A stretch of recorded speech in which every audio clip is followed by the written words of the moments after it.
Chapter 1682. In war, information was important, but real-time information was even more important. 25 years ago, orders had to be passed on by foot. If it wasn't horses, then it was griffins. That outdated method of sending orders on the battlefield had long been swept aside by the Allied army. After using the magic communication network, who would want to send orders without a reply after a long time? After working with the Alliance for so long, the tribal leaders had long since become accustomed to using the magic communication network to do battle. Of course, in order to prevent being tricked by the Alliance, Tsar had privately asked Pharaoh led by Anastrian to create a unique magic communication network for the tribe. When working with the Alliance, they naturally used the alliances. After all, with a demigod like Duque, the communication was definitely fast and good. In addition to the telephone-like magic communication that couldn't see faces, Duque also had the Alliance add a multi-screen real-time video broadcast. Although it was said that he had learned it from the Pantheon and the Burning Legion's void battleships, it was actually all his transmigrated knowledge. Whenever the Allied army fought a battle of 1,000 people, at least 3 sky mages would be sent to observe the battlefield. These pharaohs didn't do anything but control the mages' eyes to transmit the images they saw through the magic network and finally to the Allied army's headquarters. The headquarters also had a rather modern feel to it. Divided into categories, each small battlefield would have more than 3 girls with good eyesight. They were both inspectors and messengers. Behind these girls were commanders of all levels. In the sloping command post, orders were directly passed down from the highest level to the battlefield commanders. It was precisely because of such a modern command system that everyone quickly learned of the shocking fact that one of the tribe's leaders had died and the other had surrendered. No, Varrock Salufar, who was rushing over with his troops, was furious. He had seen his son's death in the magic mirror. Impossible. Tsar, who was far away in the Kalandor continent's Orgrimmar, was extremely shocked. He couldn't accept the fact that the tribe had suddenly lost the leader of one of its main races. There were now 5 major races in the tribe, and each one had an indispensable role. The most numerous beast men were undoubtedly the cornerstone of the tribe. Whether it was warriors or warlocks, the beast men were the most numerous. Taurens were kind and brave, and were the strongest race for assault. However, there were too few Taurens to be the main combat force. The trolls provided the best long-range attacks for the horde, and the trolls' javelins were indispensable.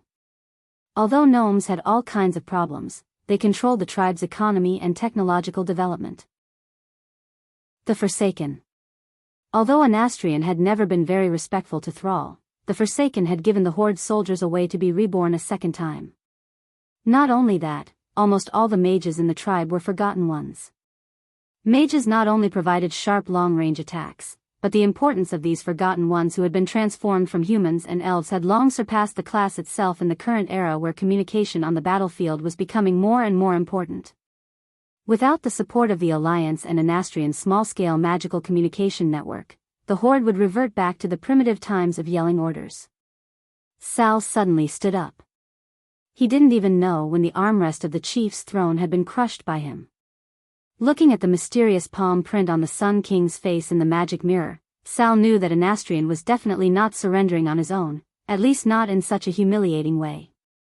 This powerful Lich, who had once broken free from the Lich King's restraint, had most likely had his will destroyed by the Lich King in direct spiritual contact, and then he had knelt down. The defeat and death of the 2 leaders had already made Sal extremely worried. What was even more painful was yet to come. On the city wall, the catapults that were previously in position were specially helping the Forsaken army to bombard the ghost towers in the city. But now, fire.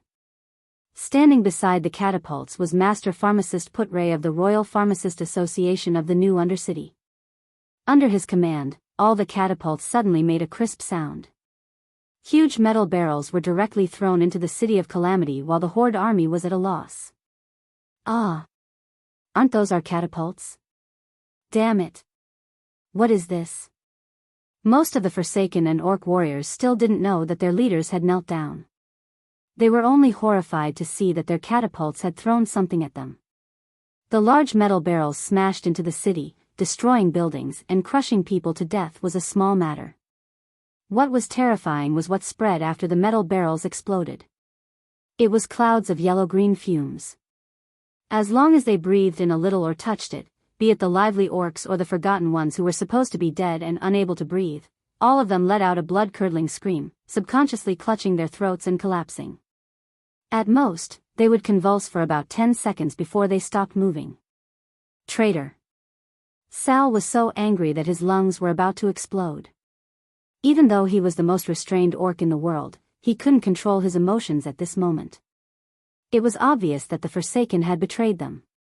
He had used some kind of new plague to shamelessly betray his compatriots and companions. The Alliance command was already in a mess. What happened? City of Calamity 1, please report. 2. If there's danger, retreat immediately. Just keep the magic in the magic net. But it wouldn't be so easy to leave once they came. In the blink of an eye, a terrifying chill burst forth from Arthas, who had killed young Salufar with a single sword strike. Where the City of Calamity had originally been, a new ice wall immediately rose from the ground, trapping all the Alliance soldiers who were trying to escape.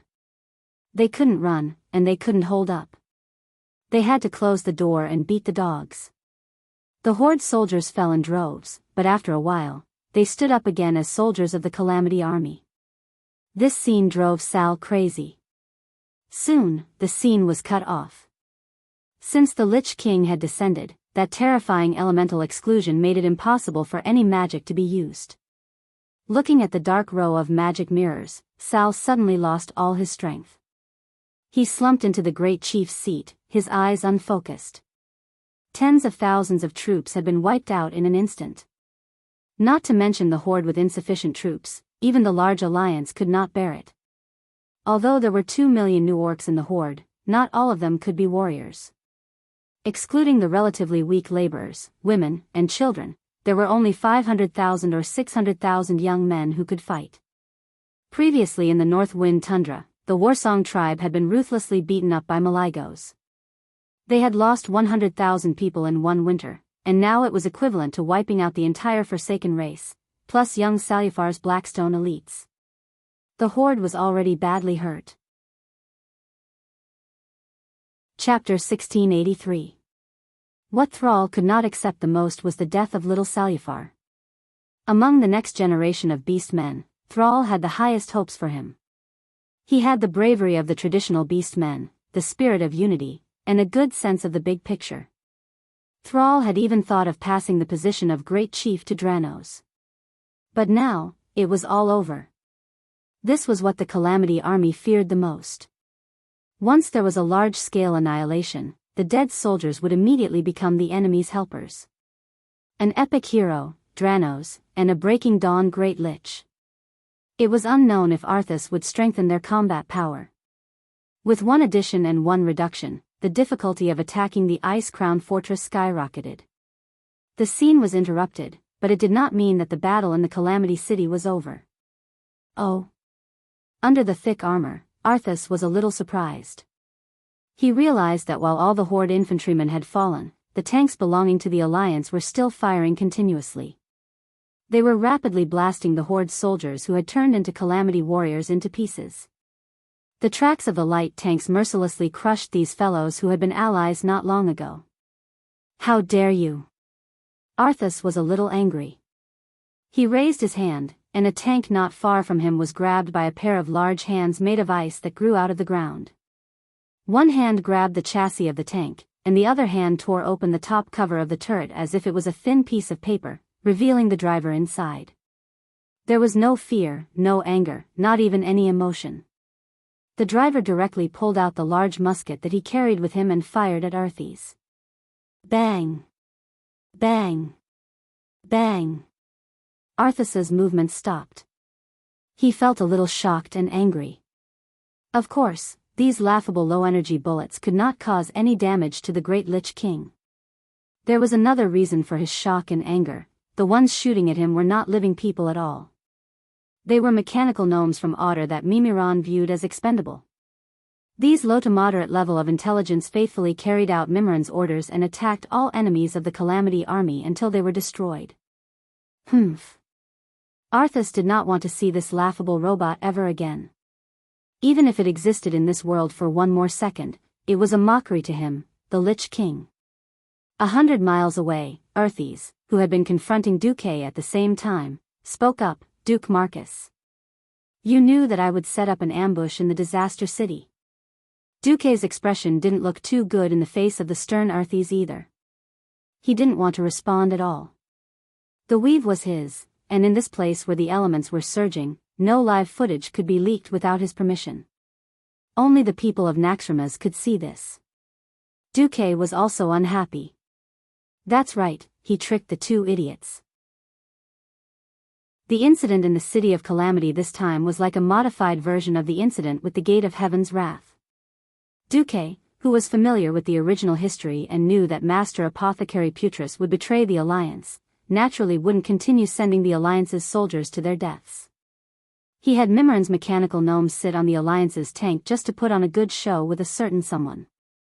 In the original history, it was Putray and the Dread Lord Verimithas who had betrayed them, and the Allied army had no choice but to send an army to Gloom City to quell the rebellion. This bought a lot of time for Arthas. If Duque was a tribal chief, of course he would expose Putray as soon as he got the evidence, minimizing the damage that could be done to the tribe. Duque was the Alliance's commander, and this identity meant that Duque would only do things from the Alliance's point of view. The point was that Duque wasn't sure what role the Forsaken played in this incident. After all, the boss of these bones wasn't Queen Sylvanas, but an Astrian. Duque did get the absolute evidence that the Sun King was in cahoots with the Burning Legion. Duque didn't want to throw out the evidence at this time. In his imagination, if he threw out the evidence at the time of Mystery of Pandaria, he would remove the Forsaken from the tribe and destroy them, which would be the most beneficial to the Alliance.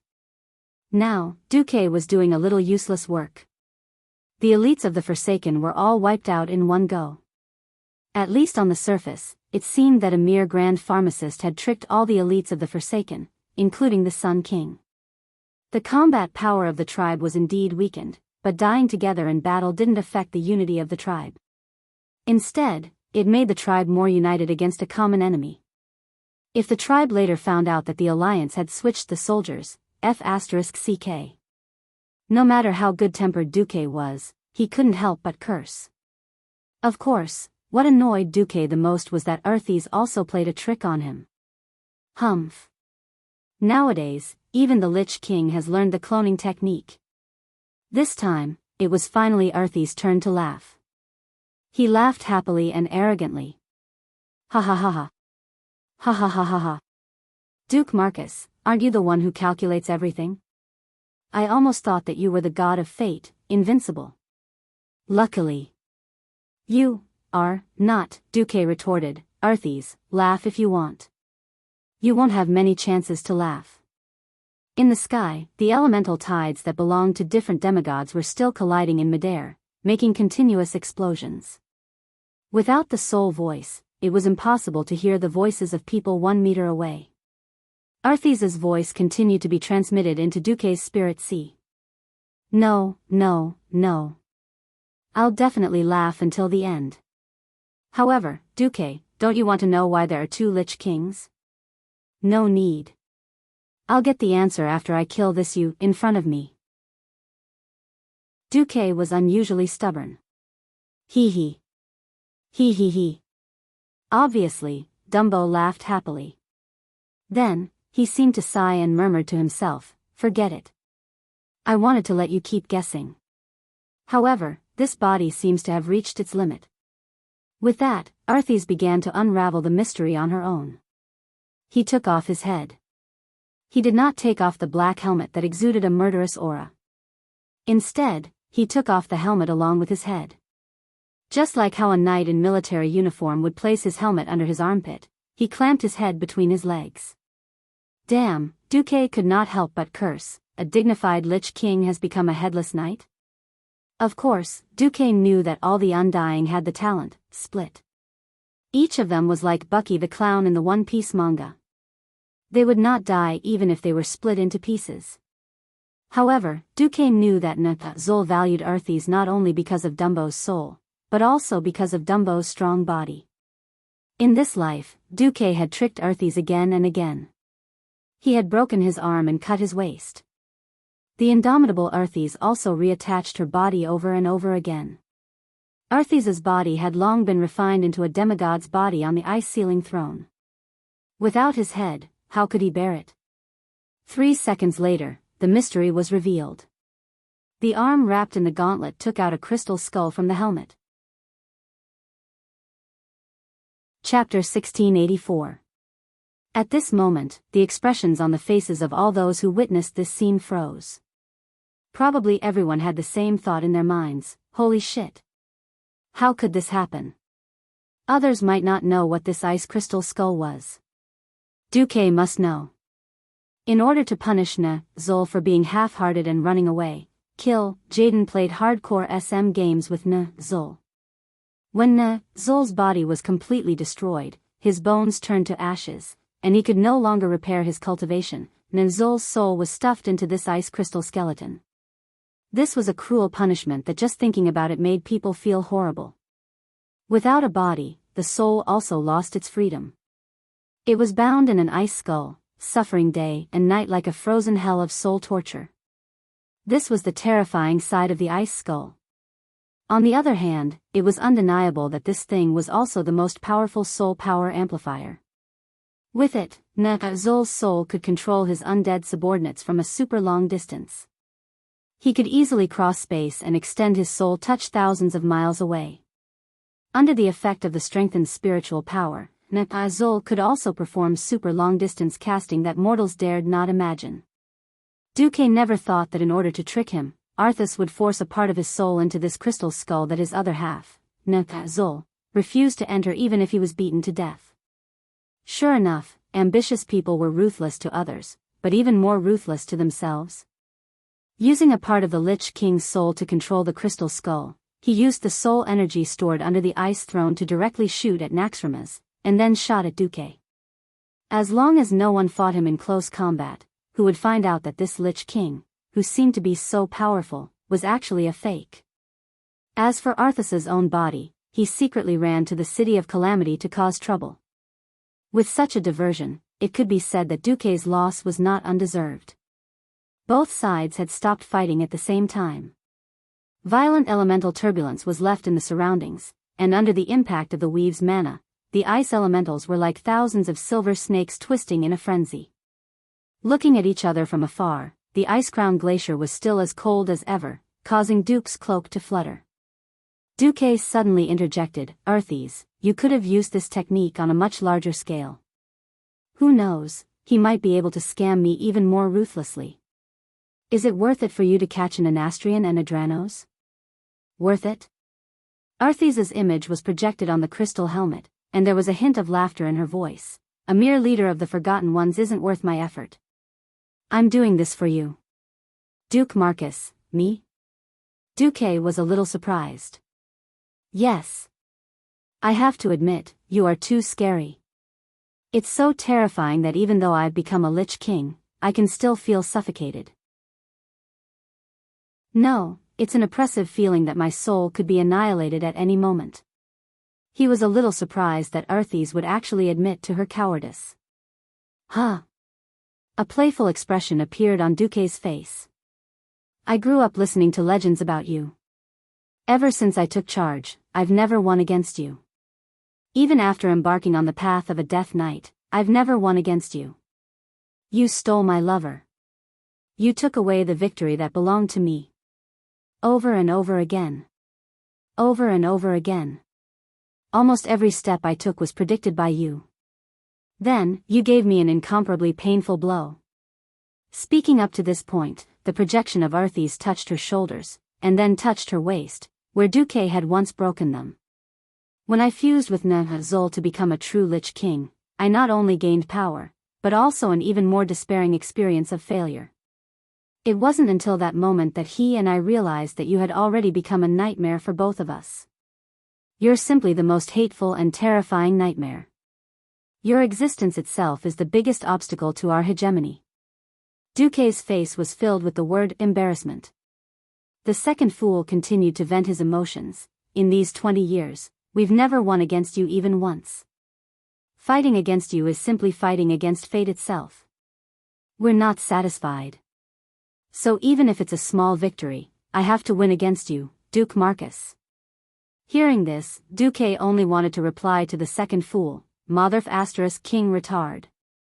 Duque completely understood that these two poor fellows had already been abused like dogs by him, and had a serious psychological shadow. He didn't know if shivering plus shivering would become the square of shivering. In any case, for this kind of big villain, Duque didn't care if they died. Oh, no, they were already dead. Then let them eat *t. Perhaps, this was the general trend. The original Lich King Arthes in history was so domineering. Because of this, Duque had long planned to abuse him more and more fiercely over the years. Well, this could be counted as a big explosion of accumulation. An Arthes with a flaw in his heart was easier to deal with than the second fool who was full of confidence and arrogance. Now, in order to win against Duque once, he paid an unequal amount of power. How to put it? Duque shrugged and spread his hands.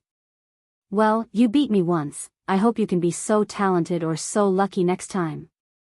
This confrontation could only end with a small victory for the Lich King. If the fight continued, Duque could at most crush the crystal skull. That thing could also be considered a divine artifact, but it was insignificant to Arthes, so Duque wasn't interested in destroying it.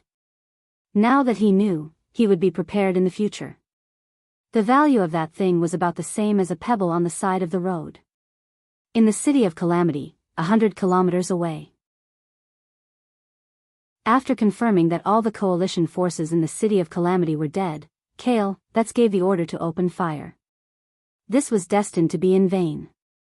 As one of the few magic veins in the Ice Crown Glacier area, the city of Calamity had an extremely strong supply of magic. With Arthes in charge, the bombardment of magic cannons was nothing more than a meaningless battle of elemental energy. Using elemental energy from afar to fight with elemental energy absorbed on the spot was as ridiculous and futile as using water from afar to put out a nearby fire. After venting for a while, Kale, that's understood the reason.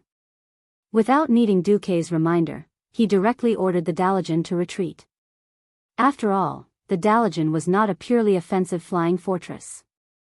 If too much of the magic net was overdrawn, in the end, the Dalajan would crash into the enemy's formation at any moment. This was not worth it. Seeing the Dalajan retreat, Arthes did not chase after them.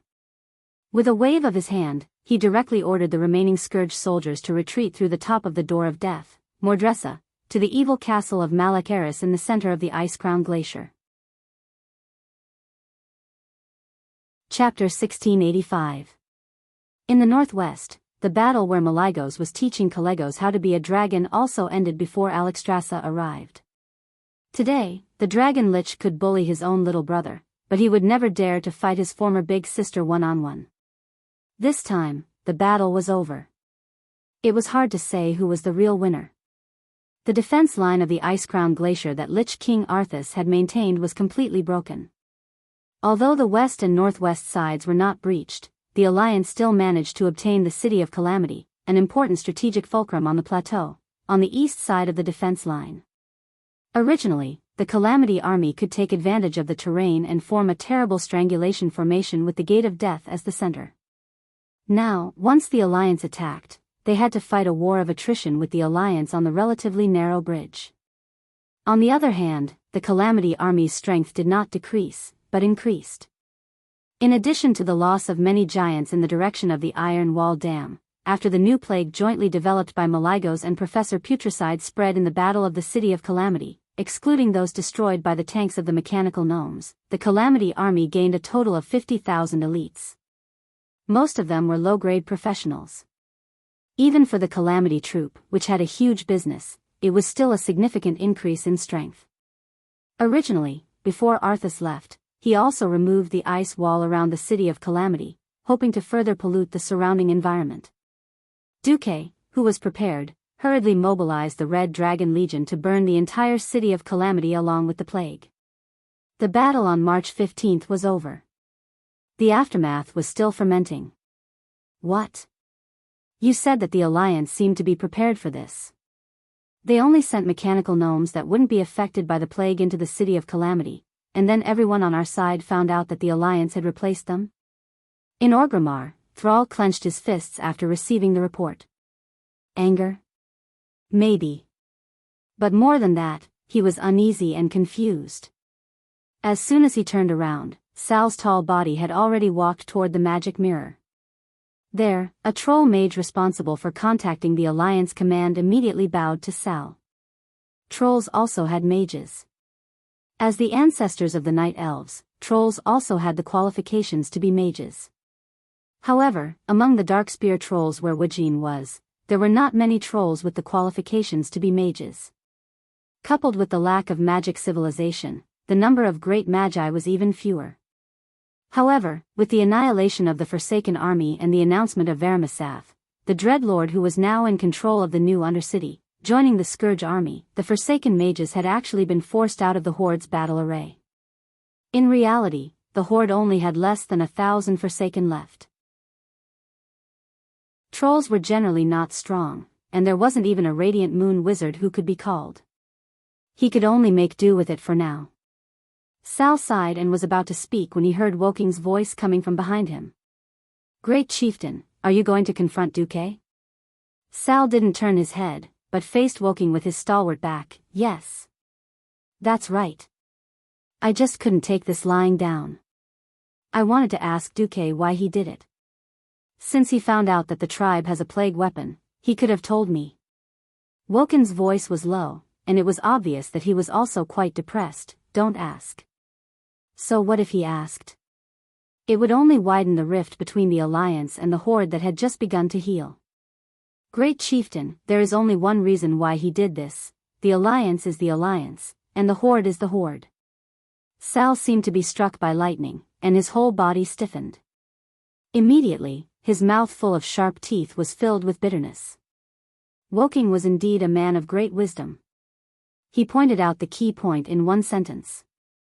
Even after 10 years of relatively friendly and peaceful cooperation, it could not completely eliminate the estrangement between the two sides. The Alliance and the Horde were now allies. But these two behemoths were also two multiracial joint political bodies that had once fought a cruel war and had different interests. The Alliance had made too many concessions, so many that even Sal, the Great Chieftain, was a little numb. Many times, he had forgotten the hatred and unhappiness of the past, and wishfully thought that this peace and cooperation could last forever. This time, there was no need to ask, it must be the Alliance guarding against the Horde. That was why Duque suddenly ordered the withdrawal of William's Eastern Army and replaced it with Mimran's mechanical gnomes. On the other hand, wasn't the Horde also guarding against the Alliance? Among the Horde, the voices of clamoring for war against the Alliance had never stopped. Recently, with the emergence of problems such as the lack of land resources, this voice not only did not decrease, but instead became more and more intense. Sal, as a dove, went around putting out fires, but the more fires he put out, the more fires there were. Sal was simply mentally and physically exhausted. Woking pointed out the key point of the problem, but knowing the problem did not mean that it could be solved. It was completely foreseeable that the conflict would become even greater in the future. Looking at the history of the orcs, it was not difficult to find that the orcs were also very fertile. When the population was large, they would expand outward and beat up the foreign races. If there was really no place to expand, they would fight each other.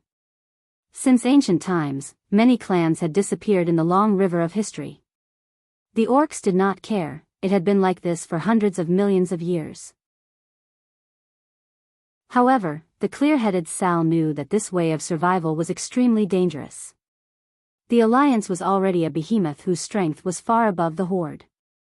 Since the Second Battle of the Dark Portal, the Alliance had not launched a war against the Horde, not because they did not want to, but because there were stronger foreign enemies, and there was a wise leader like Duque to suppress the voices of opposition.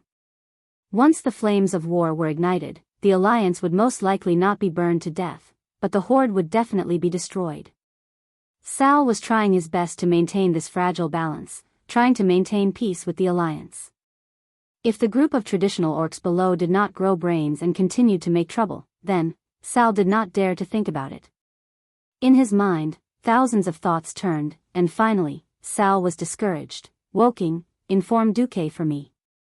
Say that the Horde Expeditionary Army has been hit hard and needs a long time to rest in place. I hope that supplies can be prepared. Understood. Woking humbly put one hand on his chest and bowed to Sal. However, he saw the figure of the great chief become extremely lonely. Alas. At the same time, in front of the frozen throne. One burly, one thin, two figures exuding terrifying dark energy fluctuations, just like that, crawled in front of the high white throne. The supreme voice of the Lich King floated down from the top of the throne. Anastrian, are you not convinced? The body of the former Sun King shook violently, and finally squeezed out a sentence from between his teeth, I dare not. Oh, you just don't dare? Accompanied by the cold voice, the palm print branded on the right side of the Sun King's face suddenly became as black as ink. It was obviously a dark color, but it exuded an extremely hot soul-burning pain, causing Anastrian to roll on the ground in pain. Ah! Chapter 1686. After a scream, Arthy's voice floated down again. I'll ask you again. Are you afraid, or are you not convinced? If he didn't dare to speak up. If he was not convinced, he would confront him. If Anastrian was still the chief of the tribe, at least there would be Sal in front of him. But now, he had no barriers. He could only use his frail body to face the Lich King who controlled the life and death of his soul. He trembled, and in his empty eye sockets, the two weak soul fires kept trembling, as if they were crying. I'm convinced. Of course I'm convinced. I am the most loyal servant of the Lich King. Having abandoned his integrity, the former Sun King was now nothing more than a humble and shameless soul. Arthy's was unmoved. He shook his head. In the past, Azul always liked to use absolute soul control.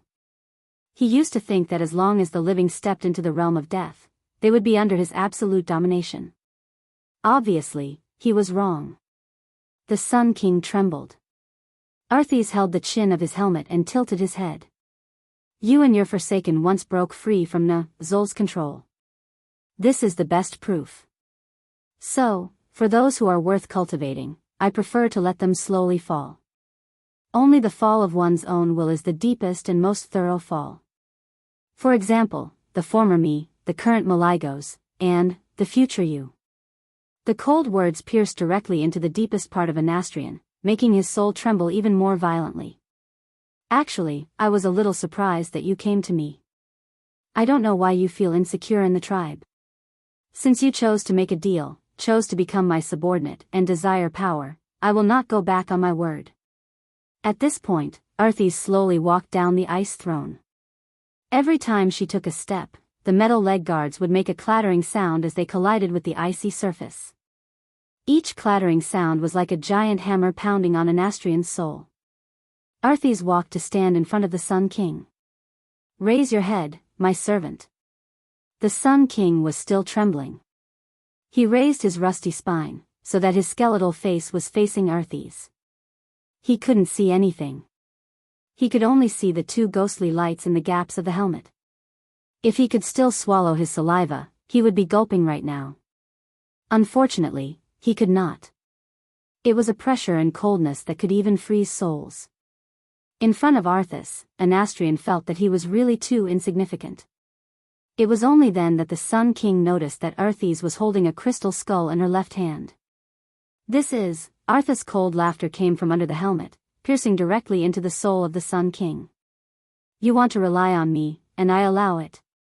However, I will use my soul imprint to make it impossible for you to betray me. You wanted power, and I allowed it. But I never promised that I wouldn't make you feel pain. At this moment, Anastrian's entire body was shaking like a leaf. He could no longer control his soul and body. He couldn't even use a single drop of magical elements. With a death's grasp, Anastrian's entire skeleton was lifted up and suspended in midair. The Lich King laughed softly, sounding like a ghost. A full 10 years. My other soul is imprisoned in this small skull. It can't go anywhere, and I can't contact my own body at all. I can only endure extreme pain 100 times more than my physical body can endure day and night. I'm tortured by the cold, cramped, and extreme pain. Of course, this thing can also greatly increase your spiritual power. As long as you fuse with this thing, you will become a real demigod. Arthas' laughter grew louder. How is it? Are you happy? The new demigod lich. No, In that secret deal, Arthas promised to make him a demigod. If he had known that this would happen, Anastrian would have continued to hide in the tribe. Even if his dirty deal with Kill Jaden was exposed, he might still be able to hide in the new Undercity and resist stubbornly. Becoming like this was simply courting death. Come on. You should be happy. Duque has too many demigods under him. I also need more powerful demigods to help me. With that, Arthas pressed the ice skull that had imprisoned Zul on Anastrian's face. Crack. How did it feel to have the bones in his face slowly crushed inch by inch? Even though he was no longer alive and had lost his nervous system, the pain in his soul still made Anastrian on the verge of collapse. He wanted to scream, but he couldn't. He wanted to resist, but he couldn't. He could only watch helplessly as the seemingly fragile ice skull crushed his entire skull. He felt that he had lost something forever. He didn't know what it was, but he had a vague feeling that it must be something very important. After a full 5 minutes, Arthas finally crushed the poor thing's skull into powder. A cold gust of wind blew, and the bone powder scattered on the ground was blown away without a trace. Above the Sun King's body, there was now a completely different pure white skull of ice. The skeleton that had lost its life a long time ago, under the stimulation of the rampaging dark power, made rather funny convulsions. There were even many movements where the joints were twisted. Arthas suddenly wanted to laugh. He could laugh if he wanted to. Ha ha ha ha, the arrogant laughter that seemed to dominate everything in the world reverberated around the ice-ceiling throne, and then floated into the entire ice-crowned fortress, echoing non-stop. All the high-level undead creatures that could express emotions were stunned at first. Then, they immediately followed Arthas and let out unpleasant owl-like laughter. Ha ha ha. Ha ha ha, how long did he laugh for? Arthas didn't know. He only knew that he was in an extremely good mood. Looking at the undead creature that was still convulsing laughably on the ground, Arthas instructed the Blood Queen, when he returns to normal, I want all the information he knows. The Alliance, the Horde, and the Dragon's Slumber Shrine. Yes. The Blood Queen Lanais bowed. On the other side, the Alliance held an emergency throne meeting. There was a lot of discussion. Some wanted to slow down, while others wanted to fight fiercely. Obviously, no one could convince the other. The strength of the Calamity army was still terrifying. After taking down the city of Calamity, Arthas almost pulled out all the low-level undead creatures to attack the Alliance's position. According to a conservative estimate, there were still more than 1 million elite skeleton soldiers. The number of undead creatures of different levels could not be calculated at all. Anastrian and Delano joining the Calamity army also meant that a considerable amount of information had been leaked. Chapter 1687. With Anastrian and Dranos joining the Scourge, the Horde would naturally suffer the greatest blow.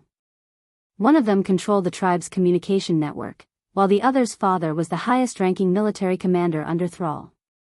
Most of the time, Varrock was the one who controlled the most troops in the tribe. Unfortunately, as Nassan's army went into a resting state and the tribe hurriedly changed their communication system, Arthas didn't get much useful information. The Alliance had always been wary of the Horde, not to mention the Forsaken who had a direct grudge against them. If it weren't for Duque, Sylvanas would have already caused trouble for the Forgotten Ones. If Duque gave a hint with his eyes, Queen Sylvanas might even annihilate the Forsaken with the power of the entire country and the Night Elves. In fact, what Arthas wanted the most was the Weave. Without the Weave, the strength of the Alliance's mages would drop by at least half. It wasn't as if the Doomsday Army had never killed a mage from the Alliance before. Looking at the ferocious appearance of a certain mage when he was alive, throwing fireballs non-stop as if they were free. As soon as he turned into a lich, he was done for. The weave had given the Alliance's mages too much support, to the point where it was like replacing a shotgun with a cannon. As long as he infused his overflowing spiritual force as the energy for the weave to operate, he would be able to use the elements almost limitlessly in battle as long as he didn't exceed the upper limits of his tolerance. He didn't even need to communicate with the elemental plane. All the elements had been filtered, purified, and stabilized in the weave. As long as a mage completed the last step of elemental modeling, they would be able to cast an offensive spell that was far beyond their combat level. The weave was Duque's lifeline and was directly under Duque. Without mastering magical abilities that were above Duque's, there was no way he could snatch it. Speaking of creating something similar to the weave to fight against the weave, unfortunately, even with the two master magicians, Maligos and Anastrian, they still couldn't create the magic net that belonged to the Doomsday Army. This was what infuriated Arthas the most. It couldn't be helped. Although Holy Light and Shadow were two independent elemental energies, they were pure spiritual energy. There was no independent elemental realm outside the main plane. Among the four major elements, if one wanted to obtain more elements, one would need to have higher authority. On their side, except for Arthas who had a certain amount of authority in the water elemental realm, the other two didn't. Needless to say, the Sun King hadn't reached the god domain yet. Originally, Maligos still had some authority. Unfortunately, after he was cut in half, not only did he lose his authority, but he also lost his Titan rune. It was impossible for him to control the arcane energy that the Titan energy extended. Thus, her only hope was to create a weave of ice element and completely expel Duque's weave. Therefore, after the Horde retreated, the battle between the Allied forces and the Calamity Army became the magical ley lines on the ice-crowned glacier. The Shadow Vault was one of them, and the Calamity City was another. The remaining nodes were not completely symmetrical on the map. Their positions were also quite easy to identify because the Calamity Army had built strong fortifications on them long ago. They were, the prototype vault on the north side of the Desolation Gate, or Dusa, the vault on the west side of the Death Gate, Madresa, and the Dark Cathedral and the ice-crowned glacier itself. Not only were they places that the military would fight for, but they were also the nodes of the magical ley lines. Everyone knew what was going on. It was just a matter of who could seize the opportunity first. For a few days, anyone with a little bit of magical sensing ability could feel that Arthas was expanding a new ice elemental energy weave with the ice-crowned fortress as the center. In contrast, Duque was also strengthening the ley lines in the Calamity City and the Shadow Vault to the north, using them as new nodes of the weave. On the 20th of March, in the Calamity City, Duque came for an inspection. The Calamity City had been burned to the ground. Although the Red Dragon Army had purified the place with flames, no one could guarantee that there were still remnants of plague gas in a certain corner of the city. At this time, it was time for the non-human creatures and mechanical creations to appear. In the dilapidated city ruins, there were fire demons patrolling everywhere, as well as mechanical gnomes commanding mechanical spiders, tanks, and other mechanical creations. Duque supported his feet with the wind, opened the frost shield, and arrived at the center of the city. The gigantic ghost tower that had once existed here had already been dismantled and replaced by a Titan formation that was formed from countless golden Titan runes. Seeing Duque's arrival, Majordomo, the manager of the elemental emissaries under Duque, hurried to greet him. Master. He bowed. He had once served the fire demon Ragnaros, and now he had completely adapted to his identity. It was rare for him to have a chance to appear, so he naturally did his best. How's the progress? Duque asked. It wasn't ideal at first, but with their help, we've caught up. Them that Majordomo was referring to were naturally the water elementals that were helping beside the Titan rune magic circle. These water elementals were all huge, at least 3 stories tall. Interestingly, although water and fire were clearly incompatible, the water elementals and fire demons were at least restraining each other. Duque smiled. What he was doing now was to dig out the roots of Arthas. If he simply introduced the fire elementals from the fire elemental realm in an attempt to change the elemental ratio of this continent that was already covered in ice and snow, it would be arduous and unrewarding. Replacing Major Domo with the fire demon King Ragnaros might have a chance of success. So, Duque gave up on a simple confrontation and called upon the Haitian water elementals instead. As creatures of the water elemental realm, the Haitian water elementals did not like Ragnaros, nor did they like the water elementals or water elemental creatures being contaminated by Arthas' dark power. Duque easily reached a consensus with Duke Hadasis once again. The Haitian water elementals would help to draw away the overflowing frost elementals on the ice-crowned glacier, and then Major Domo and the Red Dragon Legion would join forces to disrupt the magic veins in the ice-crowned glacier area. This method of digging out the roots and cutting off the source was the most damaging. Duque was not in a hurry to let the alliance advance the battle line. Like a noose, he slowly cut off Arthas' wings. Last time, the alliance suffered a great loss because of Arthas' diversion. This time, Duque had learned his lesson. He placed a large number of troops in the Shadow Vault and the City of Calamity, and withdrew the main force in other places, leaving only symbolic defense, and they were all mechanical gnomes and mechanical dwarves. If you have the ability, why don't you turn these robots into undead creatures? In the Shadow Vault, in addition to the Black Edge Knights, there were now the 4 guardians of Alcavan working together to guard it, plus Hodier, Onyxia, Vasht, and Kalegos. Chapter 1688. Naxxramas hovered in the air a little further north of the Shadow Vault, repairing itself. In Calamity City, Alexstrasza and Mimiron were in charge, with Alun helping to keep an eye on the screen from time to time. Duque was in charge of mobility. The rest of the alliance had all retreated far away. After the Dalajan demolished the Iron Wall Dam, they returned to the Crystal Song Forest, maintaining a position to provide support at any time. Varian's troops retreated back to the Silver Arena to continue training. The allied armies were advancing with such patience that Arthas couldn't find a single opportunity to strike.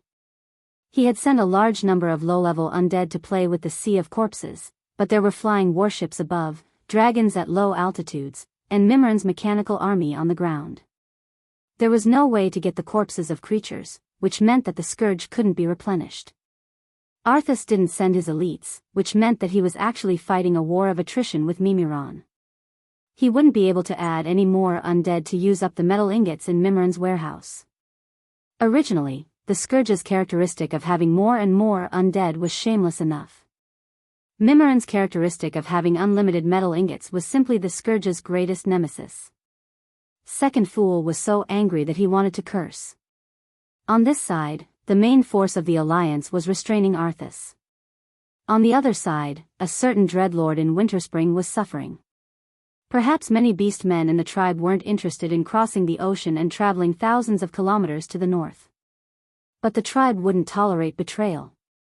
While Northrun's tribal army was resting, Sar directly summoned his direct subordinate clan, the army of the Frostwolf clan, along with the armies of the Blood Elves and Night Elves, to form an alliance and enter Winterspring to quell the rebellion. At this point in time, Winterspring's terrain was rather disgusting. It was a classic example of a place that was easy to defend and difficult to attack. Winterspring, located in the northeasternmost part of the Kalimdor continent, was surrounded by mountains. Steep cliffs up to 1,000 meters high made this land of ice and snow seem even more harsh. In a sense, an Astrian hiding in Winterspring after escaping from Gloom City wasn't necessarily a disgust for the Alliance, or more accurately, a disgust for the Night Elves. This was because a barren land like Winterspring was disliked by the Night Elves who worshipped nature and had Druid teachings. To the northwest of Winterspring was the Night Elves' Druid Holy Land, Moonlight Woodland. To the west was the northern end of Fellwood Forest. To the southwest was Mount Hyjal. The reason why the Sun King decided to build the new Undercity here was probably because of the old grudge between his father, Dasrima Sunstrider, who had been banished by the Night Elves. He also wanted to act as a nail for the tribe and stick it firmly on the edge of the Night Elves' territory. Normally speaking, the only way to enter Winterspring was through the northern end of Fellwood Forest, passing through Timbermaw Fortress, which was the territory of the bear monsters. With the development of technology and a certain queen who hated the forgotten became the semi-god of wind. Everything changed. Between 2 points, a straight line is the shortest. Disregarding the terrain, the main city of the horde, Orgrimmar, was actually separated from Winterspring by Azhara. Now that Azhara was one of the most important ports in the alliance, there were many flying battleships. When Thrall led 20,000 Frostwolf clan warriors to Azhara, he was shocked to find that Feather Moon General Chandris was leading 5,000 Night Elf Sentinels, as well as 10,000 mixed troops led by Sylvanas were already waiting there. Thrall sighed inwardly. He really didn't know what he had done to deliberately accept the Forgotten in order to nail a nail in the alliance. The alliance didn't protest, but in fact, the leaders of the alliance were very unhappy. At that time, Thrall said that he was gambling, but it wasn't as if he didn't want to anger the alliance. At that time, when they were fighting in Draenor, Thrall felt a little pleased when he saw the alliance leaders gritting their teeth and feeling helpless. Now, because of the betrayal of some of the Forgotten, the tribe actually wanted him to pull out this nail. That kind of feeling almost made Thrall sick with anger. On the surface, Duque couldn't leave because he had to deal with Arthas. But of all the people he could have sent, why did he have to send Sylvanas, who had a deep hatred for Anastrian? Wasn't this a slap in the face? Seeing the sour expression of revenge on that pretty face, Thrall felt a pain in his balls. He really doubted that after this battle, he didn't know if he could find 1 or 2 intact pillars in the new Undercity. He couldn't not call the alliance. The king of Galan, Groll, didn't listen to orders, and the rest of the Taurens and Trolls had suffered a great loss in the last Kiraj swarm incident. The lost population couldn't be made up for in such a short period of time. The only orcs who still had enough soldiers had already lost more than 100,000 in Northrend. Warsong and Blackstone of the tribe's 3 major clans had also suffered heavy losses there. In the end, only the Frostwolf clan could fight. This was the last army Thrall could fight at this stage, and it was Thrall's own clan. Relying on the Frostwolf clan alone to charge into that damned place buried deep underground in the new Undercity would definitely be a huge loss. After thinking about it, he could only pull in the alliance. To be safe, Thrall had brought the Tauren chieftain Cain and the Troll chieftain Woken to besiege the new Undercity. It could be said that all the elites were out. It's getting late. To prevent those damn traitors from escaping, let's set off early, Queen Sylvanas said with a beaming smile. Thrall could only pretend that he didn't see Queen Sylvanas' expression and nodded heavily. With a wave of his hand, the Frost Wolf warriors immediately split into 100-man squads and boarded the flying transport ships that had been prepared in advance. On the other side, in the Winterspring Valley, in the new Undercity of the Frostwhisper Canyon in the southeasternmost part of the Winterspring Valley, the royal apothecary Putre was as anxious as an ant on a hot pan. Idiot. Calm down. Stop spinning. Sitting on the throne that used to belong to the Sun King, the Dreadlord angrily rebuked. Variamatha. Didn't you say that if we betrayed the tribe, we would immediately receive the protection of the Scourge army? Where's Arthas? Putre waved his arms in agitation. If you're so afraid of destruction, you shouldn't have opened the portal to return to the new Undercity. You should have directly followed Arthas. The Dreadlord sneered. What a joke. My collection, my research manuscripts are all here. And didn't His Majesty Anastrian say that the new Undercity would become the bridgehead for the Scourge army to conquer Kalimdor? Where are the soldiers of the Scourge army now? Variamatha was also annoyed. They hadn't participated in the negotiations, so they had no idea what the Sun King and the Lich King had discussed. In any case, they all felt like they had been cheated. What made them most depressed was that the geographical location of the new Undercity was a bit tricky. Chapter 1689. 10 years ago, when Anastrian left Lordaeron with the defeated remnants of the Forgotten, there were no flying battleships. The Alliance Air Force was dominated by griffins. Therefore, the location of the new Undercity was chosen in the disgusting terrain of the Frostwhisper Canyon. By land, it was normal to first pass through Timbermaw Fortress, have a friendly exchange with the ferocious Timbermaw Bear, and then follow the smoothest road under the valley, all the way east, bypassing Perpetual Moon Town, playing games with the frozen chimera on the way, playing games with an army of blue dragons, and then being beaten half to death by wandering yetis before finally arriving at the Frost Whisper Canyon, which was easy to defend and difficult to attack. In Winterspring, where the terrain was dozens of degrees below zero and the terrain was complex, tanks, vehicles, and cannons were not useful. If you want to come in, use infantry to kill people. It should have been like this. Unfortunately, the emergence of the flying battleship broke all the old military common sense. The Alliance army didn't need to specifically go to Timbermaw Fortress. I flew directly over the mountains from Azhara. Originally, flying a spacecraft in the mountains was also a considerable risk, because the closer to the mountains, the more wind passed through the mountains or canyons, and then the turbulence formed. It was easy for the spacecraft to lose control and crash. However, the Alliance had Queen Sylvanas. As a demigod of wind, Sylvanas might not be able to summon a gale and double the speed of the entire fleet, but if she were to sense the direction and speed of the wind, she would be able to give the fleet the most accurate direction. That would be an easy task. After Sal led the warriors of the Frostwolf clan on the transport ship, just 4 hours later, the Alliance army fleet had arrived over the Frost Whisper Canyon. The cold wind was whistling, and the chill was like a knife scraping his face. Riding on a wyvern, Sal was deep in thought. He felt as if he had returned to more than a decade ago, when he found his lost Frostwolf clan compatriots in the hidden valley of the Alterac Mountains. Very easily, Sal took Wajin and his guards and found the spaceship where Sylvanas was. It was the largest battleship in the fleet. It was not a standard battleship of the Alliance, but a gift from Duque to his lover. The decorations of this ship alone cost 10 times the cost of an ordinary battleship.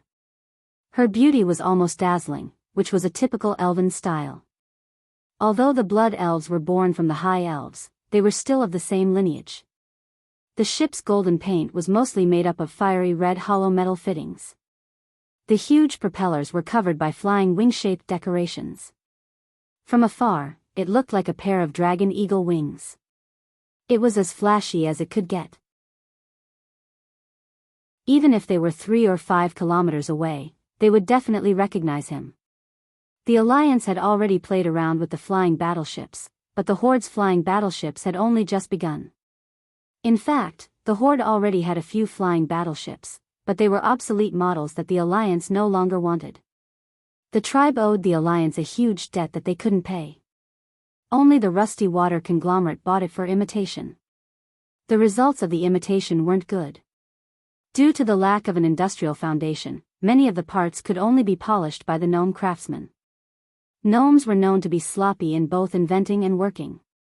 It looked like the same thing, but it was completely different when used. Several tests of flying into the air ended in failure, and 3 imitations of the flying battleships crashed. It didn't matter if he couldn't imitate it. This group of brain-dead gnomes also courted death. They forcibly repaired a good ship and turned it into a broken ship. When Wajin shamelessly asked the gnome craftsman to repair it and found the problem and reported it to Wajin, the gnomes refused to admit it, which made Wajin angry.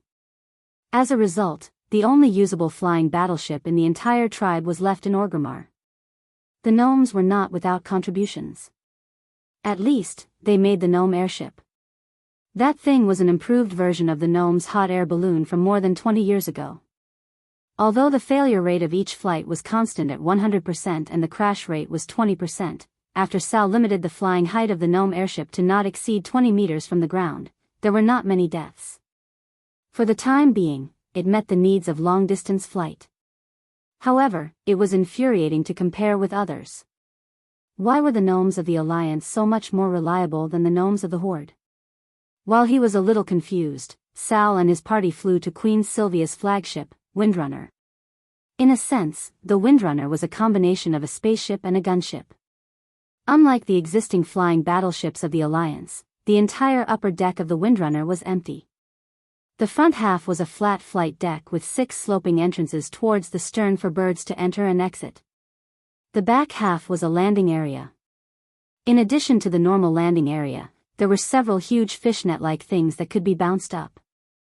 The inspiration came from the grappling rope that an aircraft carrier used to quickly stop an aircraft.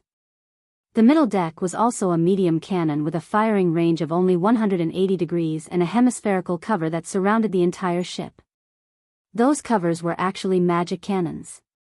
Compared with the kinetic cannons that used gunpowder, the magic cannons were not weaker.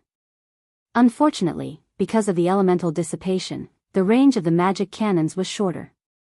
In contrast, the magic cannons did not have much recoil. Only under the ship were a few triple 283mm kinetic cannons, which were of pod design. Looking at the new equipment of the Alliance, Sal could only feel envy in his heart. The difference was too great, he could not even be jealous. The wyvern flapped its wings and landed on the flight deck. Thrall jumped down and saw a familiar elven general, Haduran Brightwing. Her Majesty the Queen is waiting for you on the bridge. Please come with me. Okay. Sal said, and Dworkin and the guards followed. Perhaps it was considering that every flagship needed to carry out multiracial joint operations. The door where the bridge was located was quite large, 3.5 meters high, and ordinary Taurens could easily enter. Opening the door, Sal quickly saw two elves, surrounding a three-dimensional topographic map and pointing. Sal, we need detailed information about the new Undercity, the more detailed, the better. Duque sent a big guy, if we are lucky, this thing can save us thousands of lives. Sal and Dworkin looked at each other and sighed at the same time. After the Undercity was blown up, the Forsaken fell into a state of madness. The new Undercity's defense was even more fierce. The underground passages were curved, and no matter how many people were killed, it would not be enough to attack. However, traitors must pay the price, otherwise, anyone could betray in the future. It was because the tribe had to severely punish traitors and did not want to pay the price of too many elites, that there was room for the Alliance to intervene. Dworkin stepped forward. The core area of the new Undercity is located 300 feet below the Frostwhisper Canyon. Chapter 1690. Woken introduced the situation of the new Undercity to the two female elven leaders. First, we need to go through a magic elevator that is 150 feet deep to reach the main passage in the periphery. Note that this elevator is also a killing trap. There were special winches at the top and bottom of the elevator. If one did not enter from the inside of the elevator, once the trap on the elevator was activated, everyone would be hanged to death. That's why we can't use a simple lift to reach the main passage. Then, there's a horizontal passage here, but their vents feel a little strange. Now that their royal pharmacist has betrayed them, it's impossible. I'm afraid they'll spread plague gas through the ventilation holes. After passing through the main passage, there is a downward slope. Previously, we took a diagonal elevator down, but I saw that there was more than one set of rolling stones on the top of the elevator. If there are enemies, this slope is not safe. Oh, I heard that in order to prevent the dwarves from digging in, they drew an underground hot spring river that doesn't freeze. If they dig in carelessly, the tunnel will fill with water in minutes.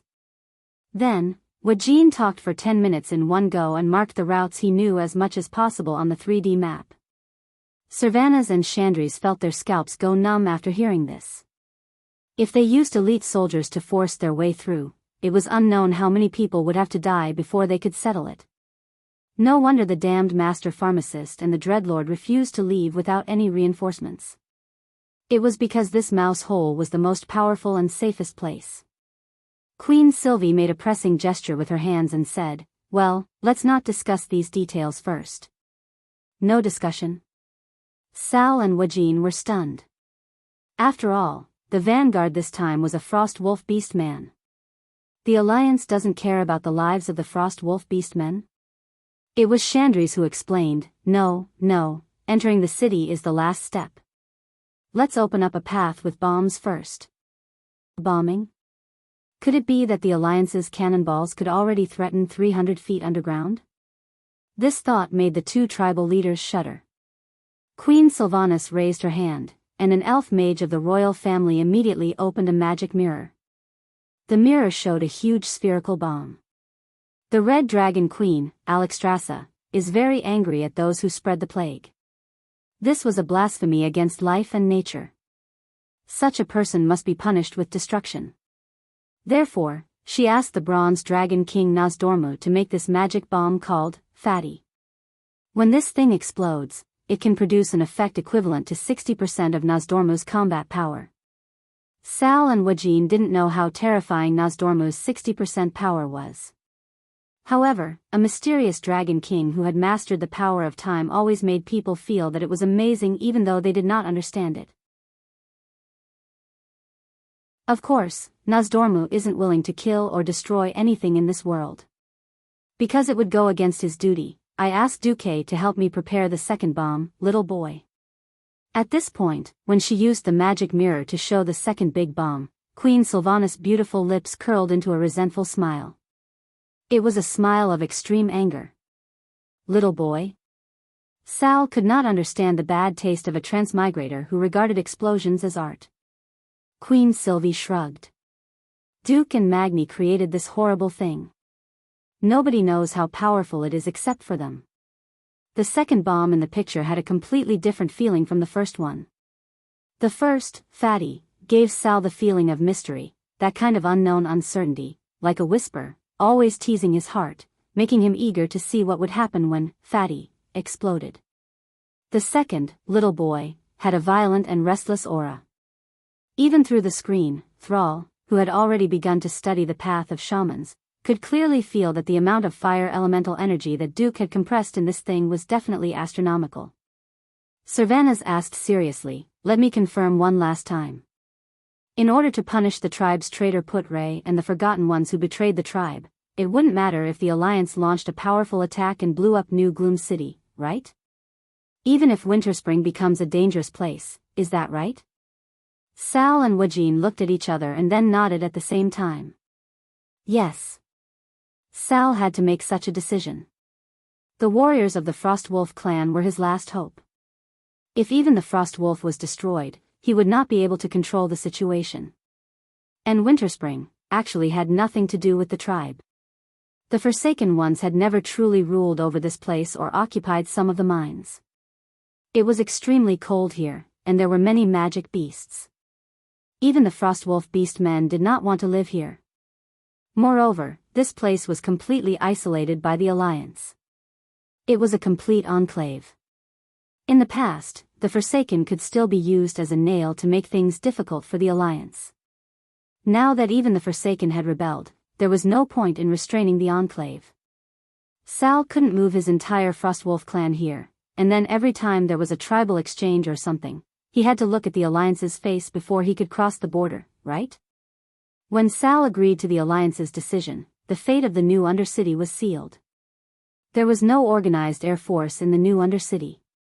There was no need to fight at all, and the Alliance gained air supremacy. Under the cover of a group of flying battleships, a big-bellied spaceship flew unsteadily over the Frostwhisper Canyon. Then, it opened its huge metal belly, revealing the bomb that was the size of a small house. Fatty. Fire. Following Queen Seath's order, the huge magic bomb began a free fall at an altitude of 1 kilometer. At this moment, when the bomb fell to the ground, it felt like the inner liner of a thermos bottle had exploded. It was as if a layer of liquid or gas had spread across the ice layer at the bottom of the Frostwhisper Canyon the moment the bomb exploded. It seemed useless, but after a few seconds, whether it was Sal, Queen Seath, or all the Alliance soldiers who were watching this scene had a shocked look on their faces. In the entire Frostwhisper Canyon, every iceberg, every steep wall, every rock covered in ice and snow on the ground silently melted. It was like a huge bunker made of sand was directly blown away by the wind. Under the guidance of Queen Seath, the cold wind blew from west to east, directly blowing away the rock and ice wall that had turned into powder. This scene was like an invisible giant spoon, easily digging out the Frostwhisper Canyon again and again. Only then did everyone remember that the space dragon King Nosdormu had never shown his true form in front of outsiders. He only summoned quicksand from around him to build his body. Chapter 1691. It was just that no one had thought that Nosdormu's ability to turn everything into sand and then transform it into his own body would be terrifying when used in ordinary battles. No matter how strong a castle was, it could not withstand the erosion of time. No matter how thick the rock layer was, it could not withstand the tide of sand transformation. So what if it was 300 feet?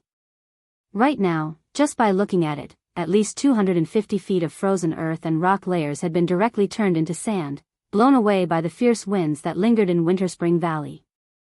Looking at Nozdormu's rarely exposed power, looking at the bow of the Windrunner, looking at the Elf Queen's golden hair dancing wildly as she summoned the wind, Sal and Wajin were so shocked that they could not say a word. As if he had already expected the power of Nozdormu's move, when the entire Frostwhisper Canyon was almost dug out, the second transport ship with a big belly flew shakily to the top of the new Undercity. It was completely in front of Sal. Cervanus laughed loudly in front of a group of blood elves. His laughter was full of wanton and hatred. Ha ha ha. Ha ha ha ha ha. Anastrian, you betrayed your people for your ridiculous immortality. Do you really think that no one can deal with your shamelessness? Do you really think that the blood elves can't take revenge on you just because you found a new backer? Let me tell you, this is wishful thinking. It's not that the time hasn't come yet. The time has come, all of them will be avenged. Ha ha ha ha. The blood elves laughed along. The elves were arrogant. For thousands of years, they had always boasted that they were a great race that stood at the peak of civilization. However, this great race suffered the most serious setbacks in the second and third battles of the Dark Portal. The Long Song Forest was destroyed twice, and even Silvermoon City was bombed. Their king even threw himself into the arms of the undead king for immortality. The humiliation of having their glory trampled on and the humiliation of being betrayed had always weighed heavily on the hearts of the elves. Times had changed, and the elves had to follow the trend and throw themselves into the arms of the Alliance under the leadership of Cervanus. However, with their long lives, they had never forgotten this embarrassment. Many times, even the support from the Alliance was seen as charity. However, this emotion was well guided by Cervanus' subordinate, Rothelma Theron. The anger in the hearts of the people needed a target to vent, and the Sun King, who had betrayed the people in pursuit of immortality, was the best target. If he had forcibly changed his mind after being killed, it might have been forgivable. However, he was pressured and persuaded to voluntarily transform into a lich as a living being. This sin could never be washed away. In fact, after the Forsaken joined the Horde, the Alliance forbade the Blood Elves from deliberately causing trouble for the Forsaken. The Blood Elves hated the higher-ups of the Alliance because of this. Now that they had finally gotten their revenge, the Blood Elves immediately let out wild cheers. At this moment, this scene was being broadcasted to the entire Sin Dorii kingdom by Queen Sylvie using magic. With the prior announcement, the people all knew that today, their queen would lead an army to wipe out those traitors. All right. Well done. Blow up those traitors. In the entire Sin Dorii kingdom, the people were excited. They held Cervanus' portrait high, and at the same time, they burned dummies with Anastrian's name in various large squares. In the Dalajan city, Prince Kale, that's looked at the images from all over the Sin Dorii kingdom. At this moment, all the high elves in the Dalajan were anxious. In front of his supporters and the neutral elves, he also burned a dummy of his father, and then announced a decision that he had been preparing for a long time. I, Kale, that's Sunstrider, officially announced today that I will abandon the surname Sunstrider. I will give myself a new surname, Eversong. To be honest, Kale, that's Eversong did not sound domineering at all. However, this represented Kale, that's a political attitude. It symbolized that he had completely severed his identity as a prince, and he would never inherit the political legacy of his father. The surname Eversong, which represented the Eversong Forest, was more neutral. It not only expressed his attachment and love for his hometown, but also showed that he was closer to the Ranger faction. He could be the president of the Dalajan, but in the end, when his destiny was over, Kale, that still thought that he could return to his roots. His political signal was responded to by the queen. Lore, that's came. She opened a portal and nodded at Kale, that's. He nodded at Kale, that's, stayed for a few minutes, and then left without saying anything. Everyone knew that this meant that the ruling Ranger faction had accepted Kale, that's and his followers. Above the Frost Whisper Canyon, the big bomb with the words, "For the traitor," written in Elvish text slowly fell and began to free fall under the gaze of tens of thousands of elves in the magic mirror of the live broadcast. A moment later, a terrifying light that seemed to be able to burn the retinas of mortals lit up below. It was a dazzling light that was like the rising sun. With a loud rumble, a small mushroom cloud rose in the canyon. A huge shockwave directly swept up an even higher and more terrifying cloud of dust and stones, rushing in all directions. At that moment, the sky and the earth lost color. In the political fleet in the sky, no one made a sound. Everyone was deeply shocked by this exaggerated scene. In the Naxxrama's command post, Duque curled his lips. It's not a day of nuclear annihilation yet. The data in the system prompt made Duque a little unhappy. In the eyes of others, this was already very terrifying. But the system data said, it's equivalent to 2,000 tons of TNT. Duque scratched his head. Sure enough, if it's not nuclear energy, it won't be that powerful. A few years ago, Duque used the system to clean up the little stuff in his head, and after a long time of pointing and pointing, the Alliance completed the research of TNT and the emergence of modern artillery. However, the more advanced theory of the atomic bomb was not something that a college student like Duque could come into contact with. Knowing the most superficial principles didn't mean having the knowledge and industrial foundation to research. The technology tree had already climbed to an exaggerated level, and if the steps were forcibly pulled any further, it would pull the balls. Compressed fire elements with demigod-level magic power and loaded with 10 tons of TNT, this was already the limit of what conventional weapons could achieve. However, it's good that there's no nuclear radiation. At least we can dismantle those bones in the new Undercity.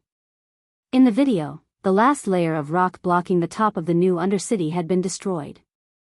In the gradually settling smoke and dust, everyone could see the upper buildings of the new Undercity. Queen Sylvanas jumped down first. She turned into a terrifying tornado and blew away all the small gravel blocking the gap. There was no need for her to give any instructions. The other commanders on the battlefield easily found a way to break through. Kill, destroy those traitors. For the blood debt of Sin Dorii.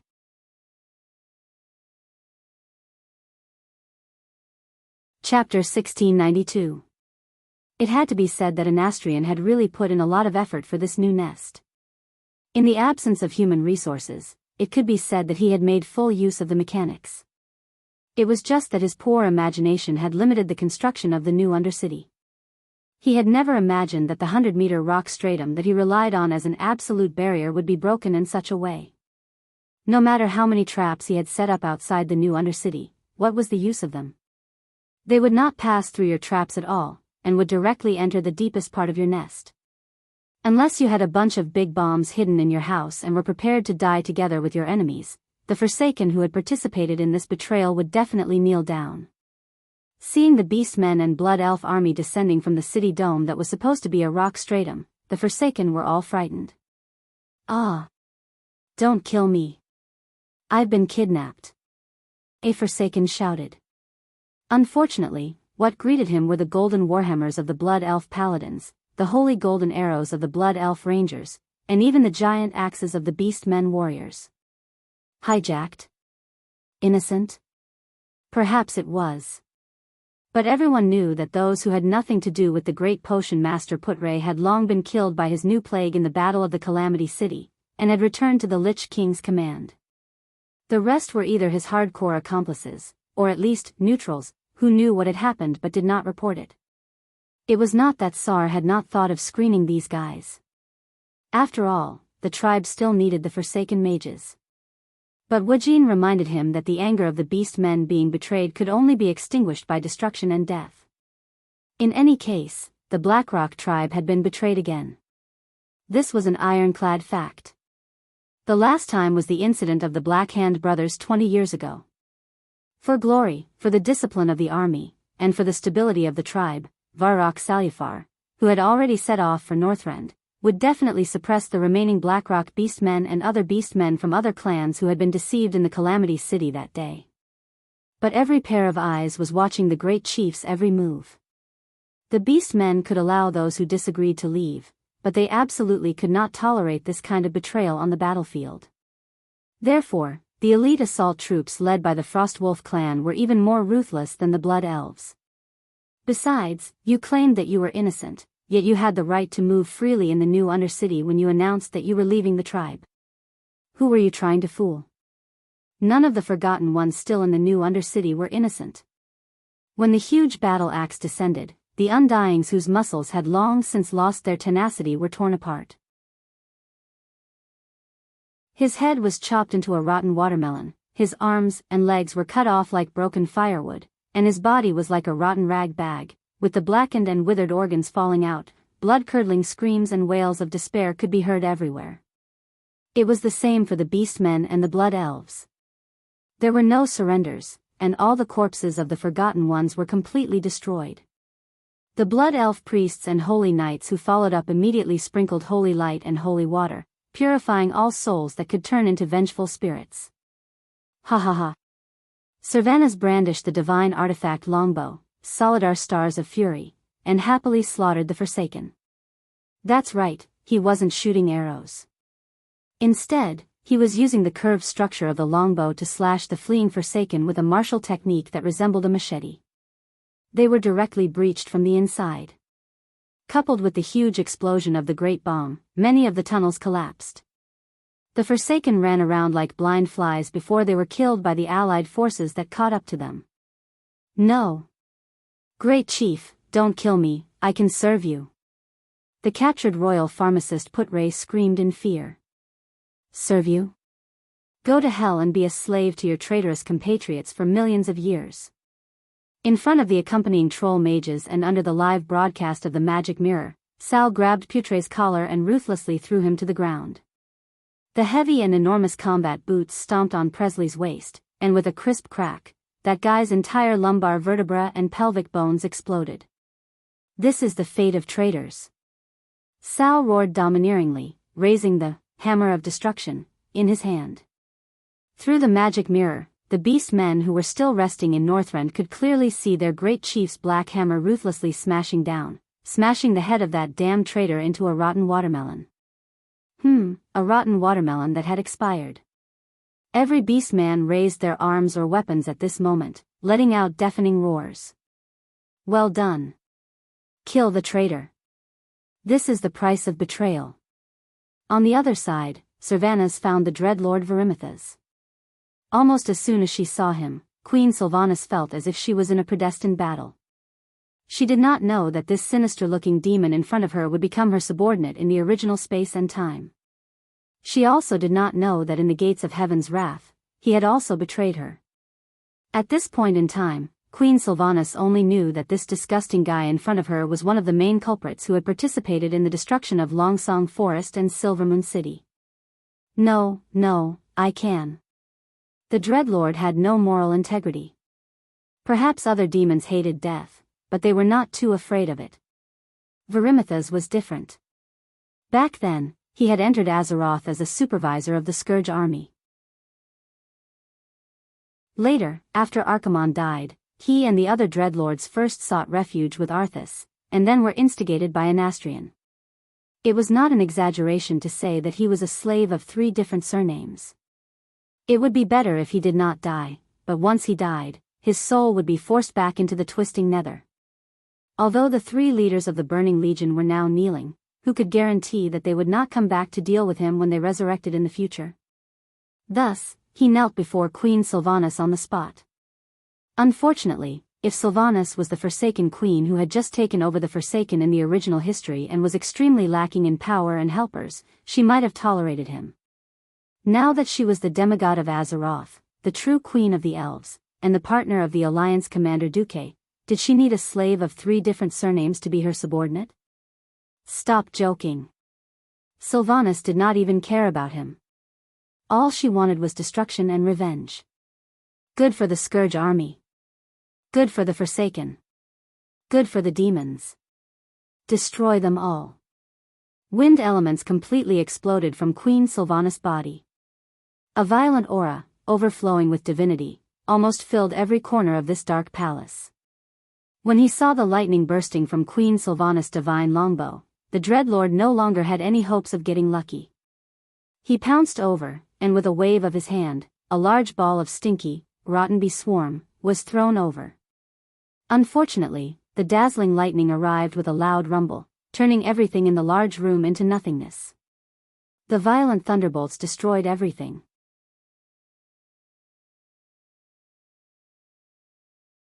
Chapter 1693. The mighty Dreadlord had been blasted into smithereens by Queen Sylvie's furious attack. No, there were 2 pieces of hooves left, but Riadaline, the leader of the Blood Elf Paladins, opened a portal to catch up with the second half of the battle. She directly went up with a big hammer and threw something like God's wrath, smashing Verimithas into nothing.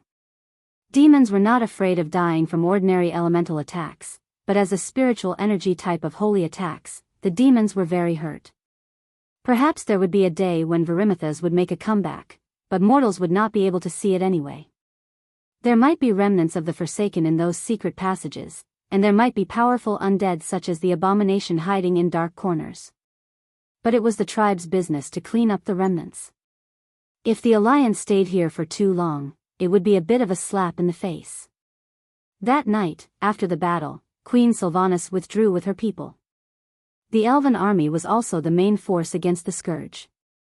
After pulling out this nail that was likely to cause a disaster, the Alliance could finally concentrate all its forces against the Scourge. While Queen Sylvanas and Sal were annihilating the traitors, many battles broke out in the Ice-Crown Glacier. There was no winning or losing, it was simply a matter of exhausting the opponent's war potential.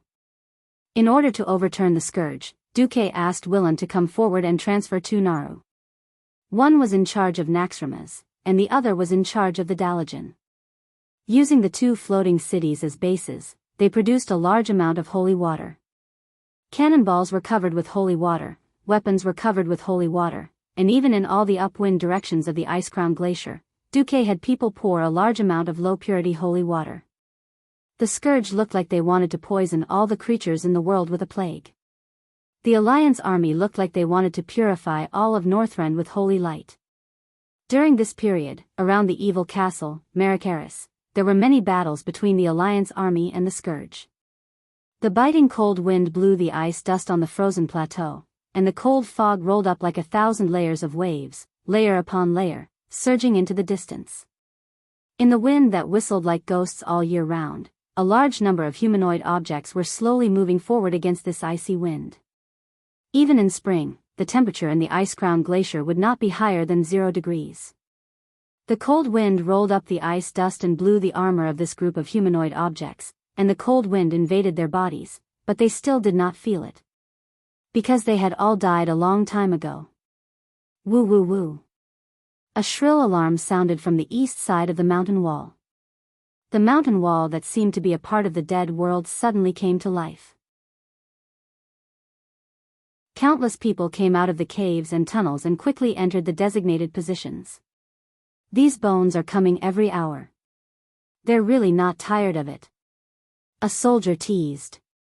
Shut up. If we didn't have enough troops to rotate, we would have become like them. An Alliance officer scolded his subordinate.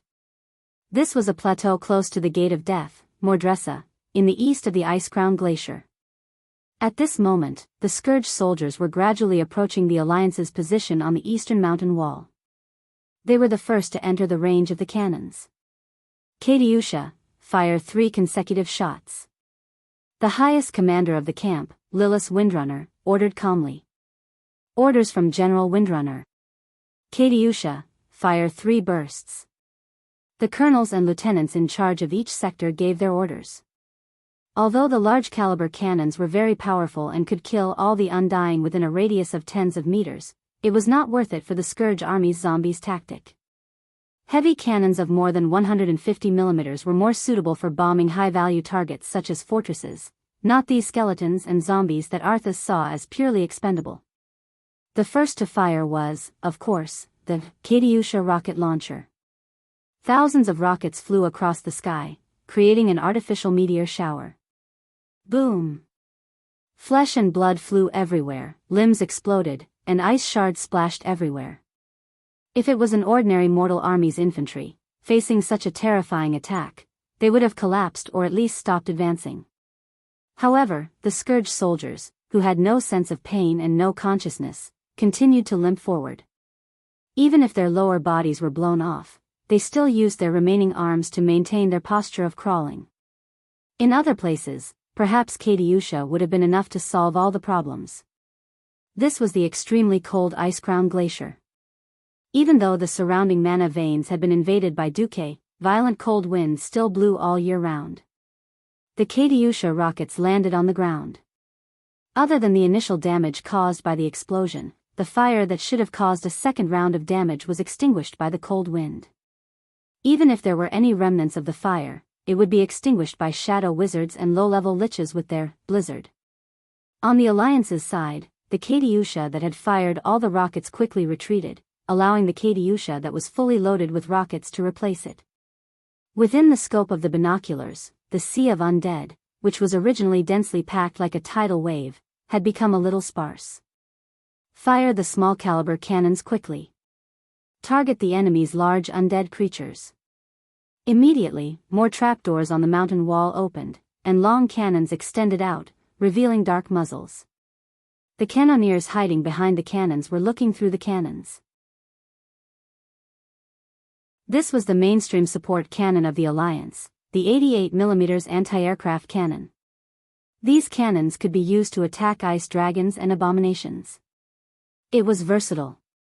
They aimed at the gigantic undead monsters on the plateau and pulled the trigger of the cannons. Bang!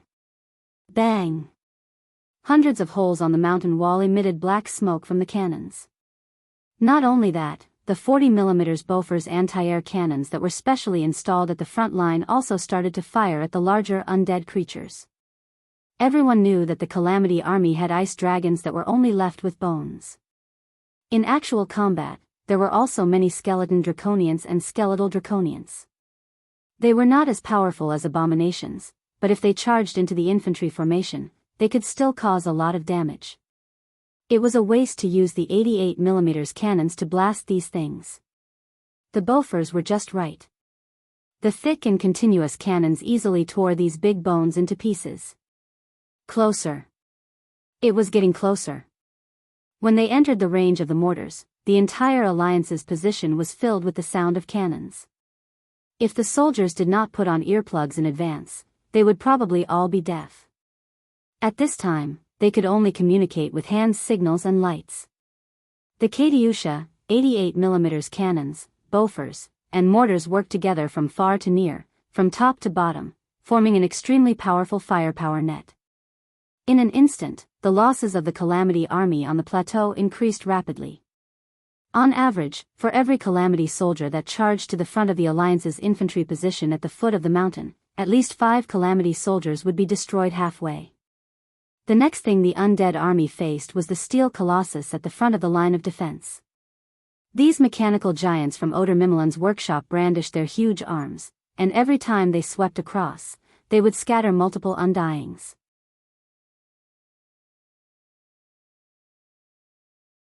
Chapter 1694. There was not a single Alliance soldier in the first 3 trenches of the infantry position. The ones stationed there were the mechanical dwarfs and mechanical gnomes under Mimran's command. They were either using electric shocks or operating the new flamethrowers provided by the Alliance to destroy the scourge soldiers with extreme efficiency. In Duque's estimation before coming to the ice-crowned glacier, this was already an almost invincible formation. Unfortunately, there were too many scourge soldiers. The seemingly impregnable front line of defense would always be broken through within a few minutes. This was because the bottom of the plateau of the ice-crowned glacier was almost completely hollowed out by the spider demons belonging to the Scourge army. Those rushing over from the plateau were just bait. Soon, the real attack began.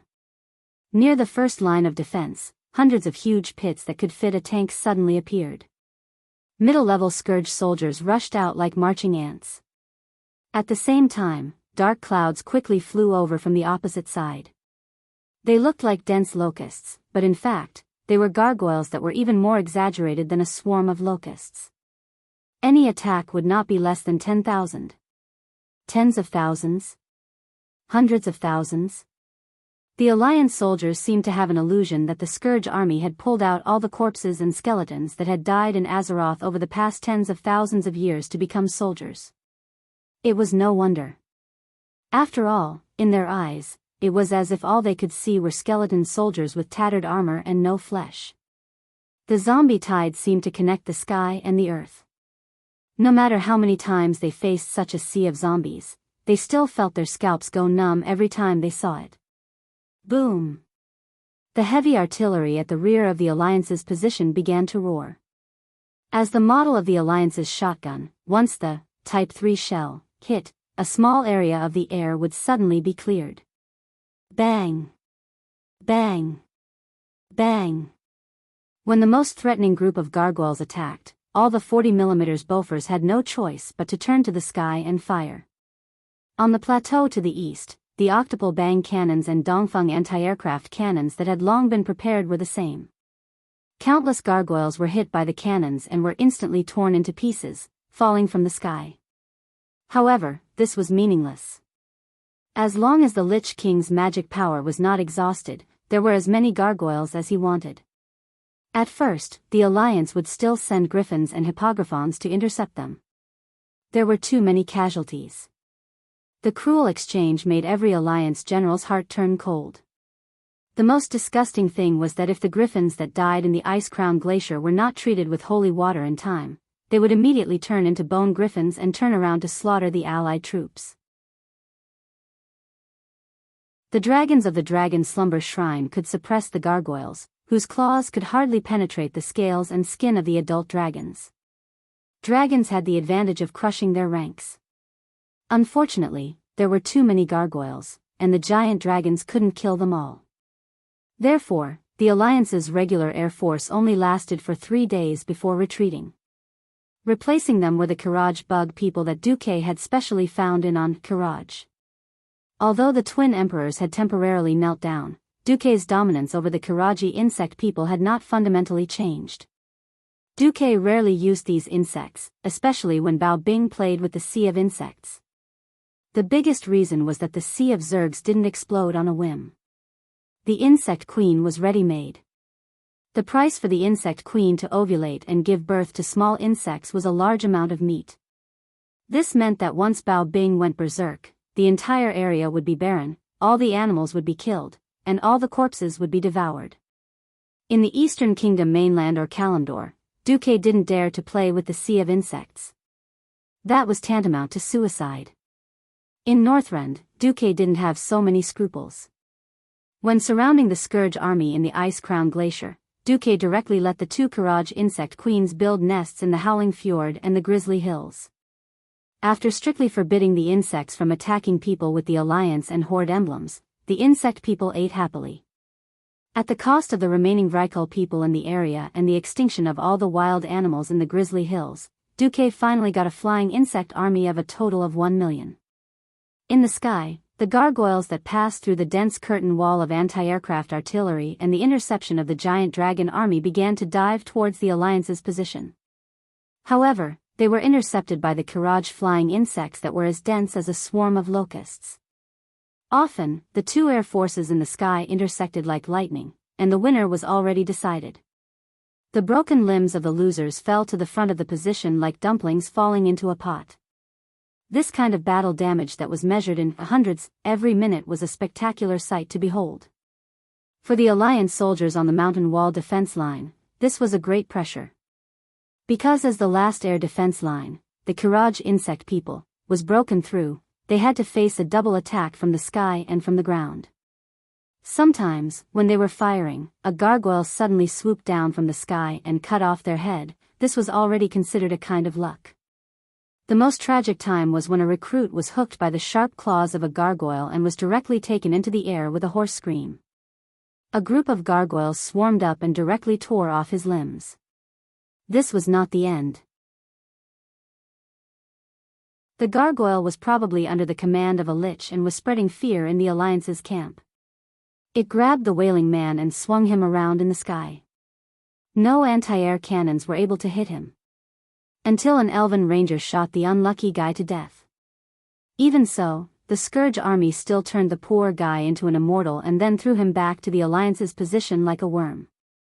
But now, with the army of winged insects fighting the sea of gargoyles, the Alliance's infantrymen were much safer.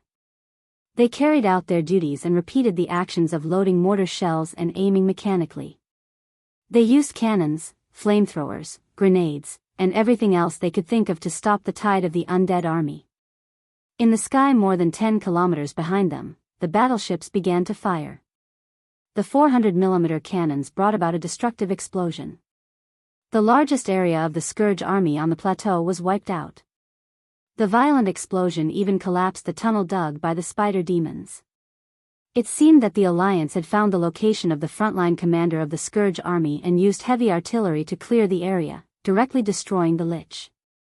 The offensive of the Scourge army immediately stopped. The Lich King could indeed control any of the immortals in the Scourge army. But he couldn't divide his attention into 10 million parts and carry out precise control and command of every soldier. He could only make a general order, such as ordering 100,000 immortals to attack a certain area. As for which bunker and which cannon formation to attack, in fact, it still required the immortal commanders of different classes to carry out on-the-spot commands. Once they were eliminated, the Scourge army would be a bunch of blind flies and would be much easier to deal with. Seeing that the attack was ineffective, the Lich at the back stopped commanding and allowed the low-level immortals to be sent to their deaths. When the sound of the cannons gradually stopped, the earth elemental creatures under Alcavan started to take the field. They weren't cleaning up the battlefield, but the land around them. It was because of them that the Alliance could avoid being dug by the spider demons to the rear.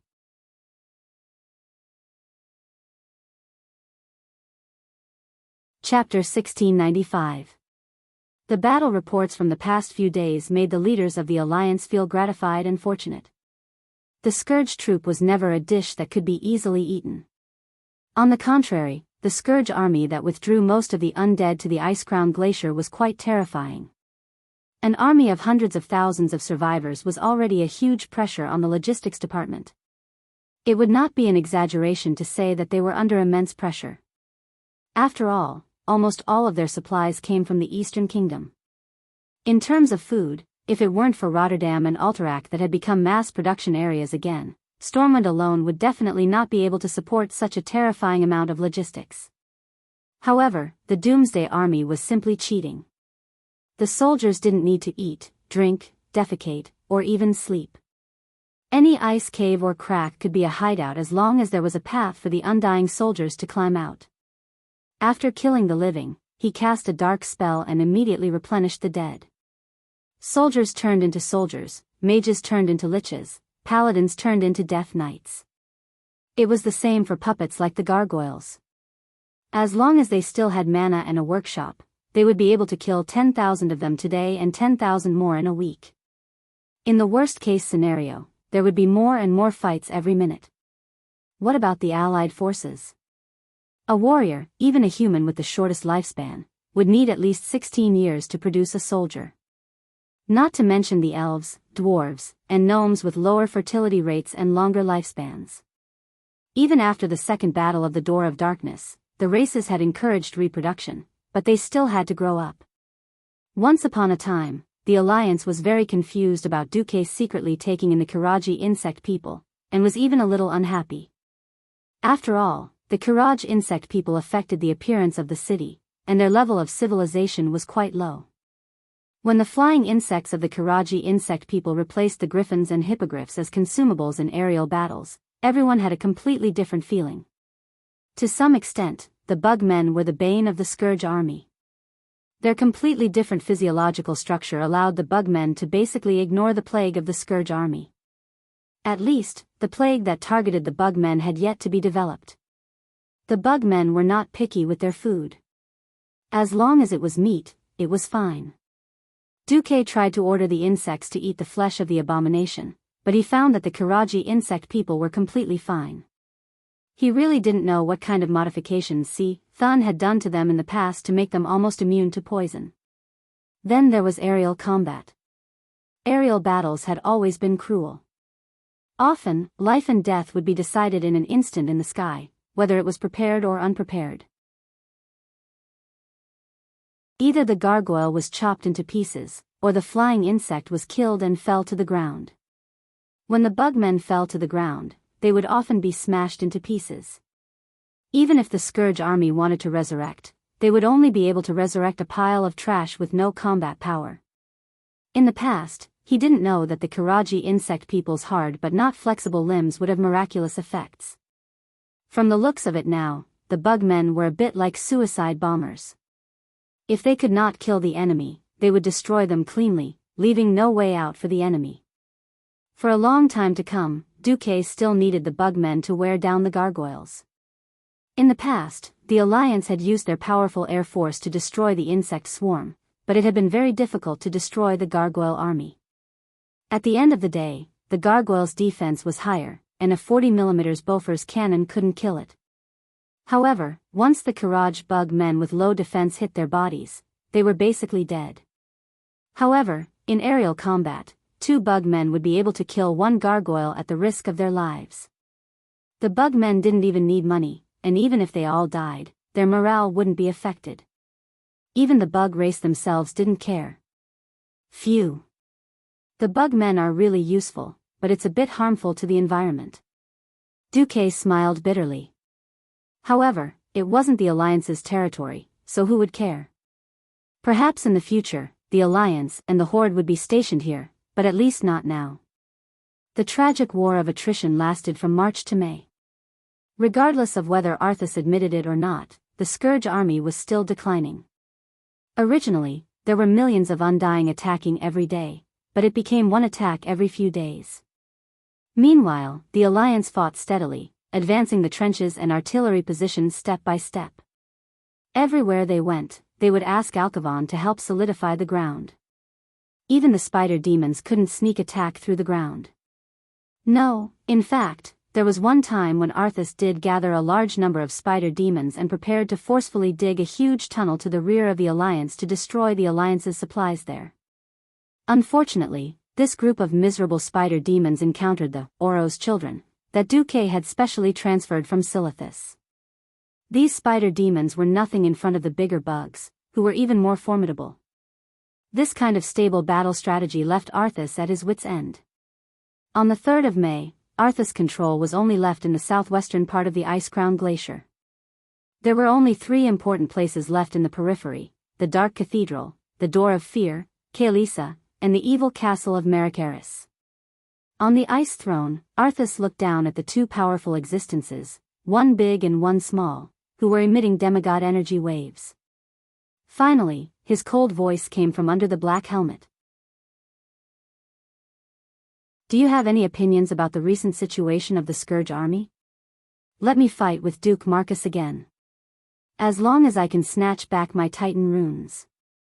Maligos said through gritted teeth. My opinion is the opposite. I think that we should retreat.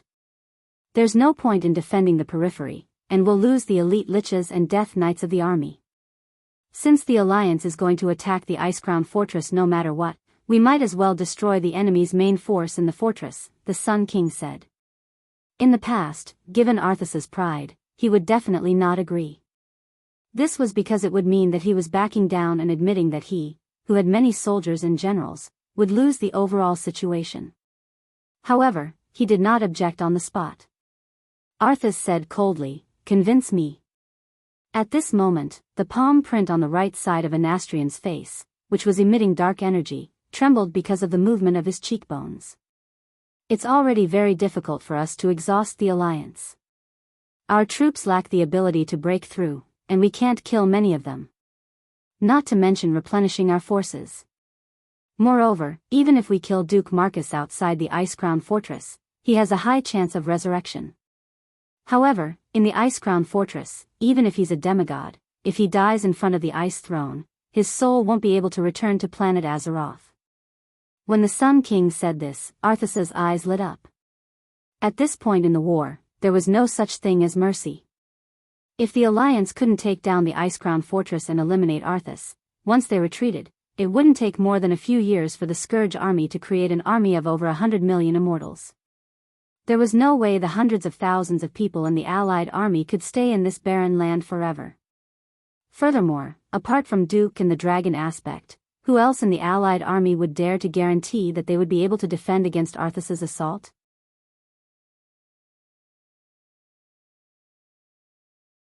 Chapter 1696.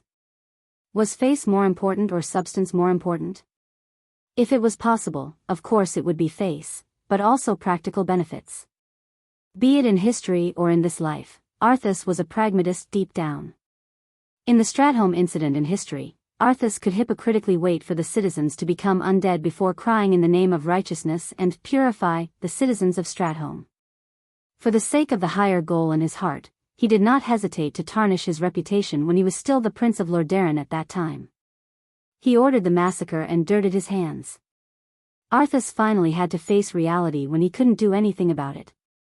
Withdraw the elites. With a mental command from the Lich King, the defense of the Calamity Army at the remaining important fulcrums of the fortresses showed obvious signs of weakening. William, Magni, and Sylvanus, who were commanding at the front, and Cale, that's and Jaina, who were supporting and shooting from the rear, all felt the changes in the Calamity Army immediately. Although the attack of the Allied forces was covered by the two floating cities of Dalajan and Naxxramas, which had been temporarily repaired, and avoided the pain of attacking from the rear, the endless number of Calamity Army soldiers still brought great trouble to the advancement of the battlefront. It was different now. In the past, there would definitely be a Death Knight or a Lich in every key node or fortress to hold the fort. However, the attacks in the past few days were abnormally smooth, and they couldn't find any mid-level undead, let alone high-level undead. The undead that stayed behind would either rush out like a swarm of bees to be eaten, or stick to their own positions and only attack the enemies that entered their territory. As for their companions that were besieged and beaten next door, they would sit and watch as they were killed, and then wait for the fate of destruction to befall them. Is it finally time for the final battle? Duque gently tapped the command table with his right index finger, and then gave an order. Pass down the order. Let the Silver Hand and all the powerhouses above the Radiant Moon level rest for 3 days. The front line will be commanded by the Deputy General. Duque's order was quickly carried out, but it also attracted a rather unexpected visitor. Oh. Varrock, why are you here? Naturally, it was Varrock Salufar. This orc who was loyal to the great chieftain seemed to have aged a lot.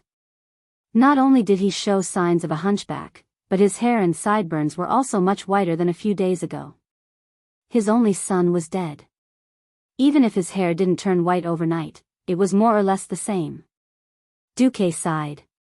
In a way, he was watching Salufar die. If Putre was the mastermind and Arthas the culprit, then Duque would at least have an accomplice. Unfortunately, his race and position were different, so it was impossible for him to consider things from the perspective of the tribe. In a sense, young Salufar was dead, and the tribe had lost the chance to produce a second Salufar. Although the chances weren't high to begin with. But Duque respected Varrock. He was brave and loyal. In the original history, he was a brave warrior who survived from the first dark portal to the era when the army arrived again. Your Excellency Duke Marcus, I hope that I can at least join the Alliance's hero group as an individual. Duque looked at the weathered face and the pair of bloodshot, half-protruding eyes and sighed again. Duque could completely understand the tribe's actions. The tribe had sacrificed enough. An army of more than 200,000 had been destroyed in one day. 2 leader-level powerhouses had been lost at once. One was the strongest mage, and the other was a rising star who could have become the next great chieftain. It would be a miracle if Thrall didn't have any resentment. The tribe was now lacking in talents. If another leader of a large race died, such as Cain or Wajin, then the situation of the tribe would definitely fall apart. In fact, Thrall was absolutely against King Salufar coming to attack Icecrown Fortress. On the surface, Thrall couldn't find a reason.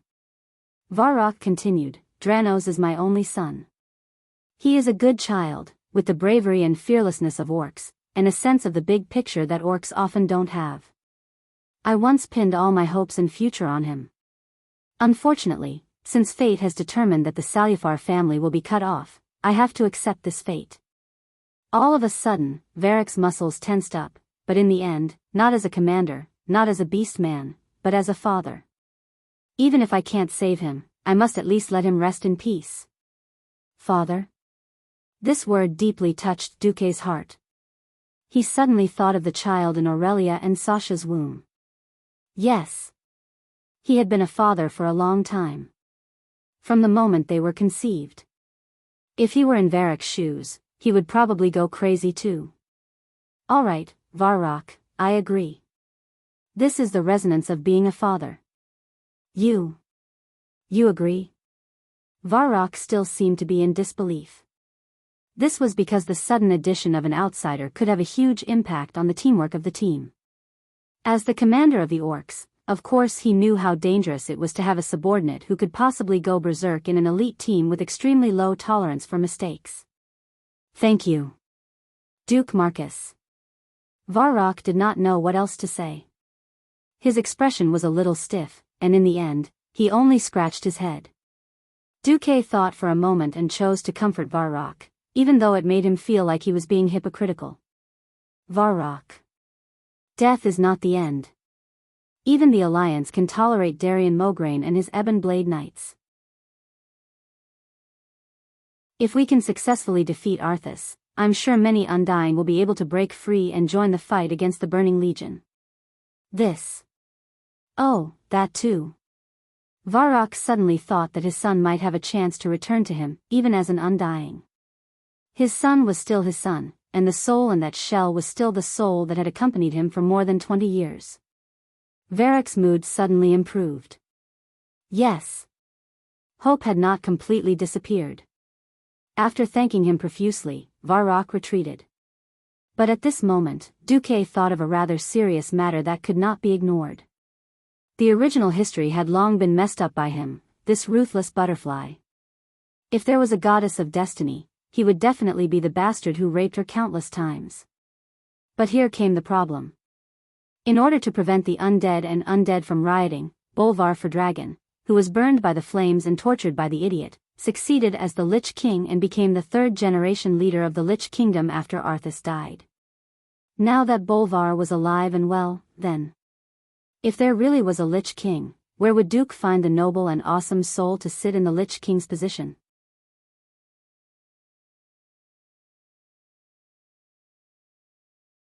Chapter 1697. Bolvar, who became the Lich King in history, was a Lich King who had no sense of existence. In a sense, he was not as famous as the Four Horsemen of the New Apocalypse, who later belonged to him. In any case, there was the former king of Torrential Fortress, Sora's Trollbane, and the white-legged Sally Whitemane of the Blood Dog couple. So, when Duque thought of this problem, he was still a little annoyed. I can't kill for Dragon just because there's a Lich King, can I? Duque laughed bitterly in his heart. One could not become a Lich King just because they wanted to. First, they had to have extraordinary willpower. Without willpower, there was no spiritual power, and there was no way to cross the void and control the immortals from thousands of miles away. Without willpower, even if they were placed on the throne of the Lich King, they would not be able to do anything. In his previous life, Bolvar was betrayed in the Gate of Wrath, and then burned by Alexstrasza, who temporarily became the Minister of Foreign Affairs. His whole body was bathed in flames, and the plague virus in his body was burned to ashes, pulling him back from the brink of death. Of course, no one could withstand such a high temperature of the red dragon's flames. Bolvar's body was tormented by the flames, but he was already half alive and half dead. Later, the Lich King found him in the Gate of Wrath and brought him back to Icecrown Fortress, trying to turn him into a Death Knight to serve him. But Bolvar's strong willpower prevented him from obeying the Lich King. Bolvar had experienced the cruelest willpower training to become the third Lich King. Sigh. I'll cross that bridge when I come to it. Duque gave up on worrying about the future. Duque suddenly laughed bitterly. Arthas's car had not been overturned yet, and he was already thinking about the problem of his successor. Wasn't that a little too ambitious? Arthas retreating his troops back to Icecrown Fortress was not equivalent to a beautiful woman lying naked and begging for a frontal assault. On the contrary, it made the Scourge army into a tortoise's shell. Anyone who dared to underestimate this kind of strategic retreat would hit their head and bleed. Duque was still playing it safe. First, he had Gavin, Rad and Theon lead the Silver Hand into the field and occupy the Dark Cathedral and the Evil Castle in the middle of Icecrown Glacier. Once he gained control of these two key mana vein nodes, he would be able to destroy the magic array that Arthas had set up in the Icecrown Glacier. Duque didn't even let Naxxramas or the Dalajan sit directly on either side. Instead, he asked Nera to purify it before personally setting up a magic array. Should I say, as expected of the filthy demon queen? Duque really did find something fishy about these two earth veins. It was a very secretive magic spell. If someone or a powerful magic system extracted mana from it, it would be fine normally, but once it entered 100% status, the spell hidden in the mana vein would be triggered and inject the will of the Lich King into the magic system. Tisk, have we been discovered? Dragon Lich Maligos spat. Anastrian, who had an ice skull on his head, laughed. How could that little trick fool Duke Marcus? Humph. After occupying 5 of the 6 mana veins in the Icecrown Glacier, Duque could finally announce that he had obtained overwhelming control of the magic net in this area. From this moment onwards, Icecrown Fortress would no longer receive an abundant supply of mana. As long as they were willing to work hard to weaken it, they would definitely be able to make the Icecrown Fortress lose its mana. Throughout the second half of March, the Allied army had been setting up cannons. From the Dark Cathedral to the Door of Fear, Kaelisa, and then to the Evil Castle in the middle of the region, the Alliance had set up more than 5,000 heavy cannons with a caliber of 150 mm and above on this purified land. 3 new Gustav cannons, which were the most representative of the cannon doctrine, were placed behind the back slope of the Evil Castle of Malakaris, which had the highest terrain. Length, 42. 97 meters width, 7 meters height, 11. 6 meters weight, 1,350 tons caliber, 800 mm length, 32. 48 meters weight, 400 tons shooting angle, plus 53 degrees shell weight, 71 tons, armor-piercing shell, 48 tons, high explosive shell. In an era without missiles, such heavy cannons could be said to be a true killing machine. In order to avoid a repeat of the incident where Arthas had blown up Naxxramas with one big move, the sneaky Duque had ordered all of the 200 mm and above cannons to be moved to the back slope, not giving the two fools a chance to attack directly. After all, the trajectory of the cannons was a parabola. Azeroth was a planet, and the ground had a natural arc. It was basically impossible to see anything beyond 4 kilometers on flat ground. However, the new cannons, which used TNT as gunpowder, had a range of more than 10 kilometers. And, Frostmourn's Fury, could only be used for direct attacks. Unless Arthas broke out of the encirclement by 20 kilometers just to dismantle the cannons, the 3 Gustav cannons were absolutely safe. When Duque told this to Magni, this unkind damn dwarf laughed for a long time. Ha ha ha. I was worried that my baby would be hurt. Now it's all right. Bulang leaned close to Duque and whispered, Big Brother is a classic example of forgetting his old love when he has a new lover. Previously, he kept muttering that the caliber of the new ship cannons was not as good as the small steel cannons from back then. Later, after the Alliance gave him money to build these giant cannons that can shoot tens of kilometers, his resentment subsided a little. Duque smiled bitterly. The small steel cannons that had once ended the Second Battle of the Dark Portal were, in the end, mortars. They could not shoot far at all. In a tactical sense, how could they compare with this kind of killing machine that could shoot tens of kilometers? In the future, we will build bigger cannons. Magni shouted loudly. Duque smiled but did not say anything. In the future, that was the era of missiles and laser weapons. However, in order to test Arthas' reaction, as far as the eye could see from Icecrown Fortress, there were old cannons that could be pulled into a museum. They still had power, but it was just a pretense. Even the gunners were the mechanical gnomes under Mimiron. It's a pity that there are no more mechanical gnomes. Duque was speaking the truth. In the limit left by Titan, there could only be 1,000 mechanical gnomes at most, and 2,000 mechanical dwarfs. This was the absolute authority given to Mimiron. Otherwise, if there was an unlimited number of them, just Mimiron's robot army alone would be enough to drown the entire Calamity army. Mimiron, who was standing at the side, had electronic light flickering in his eyes. He suddenly said, "Duke Marcus, if I can obtain Titan's authorization, the limit of my control will be 10 times the current upper limit." After saying that, Mimiron fell silent again.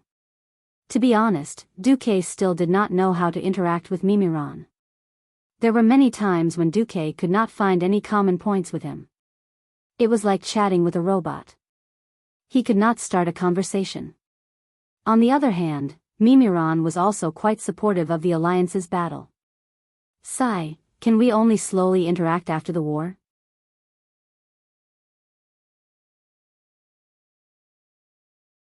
Chapter 1698.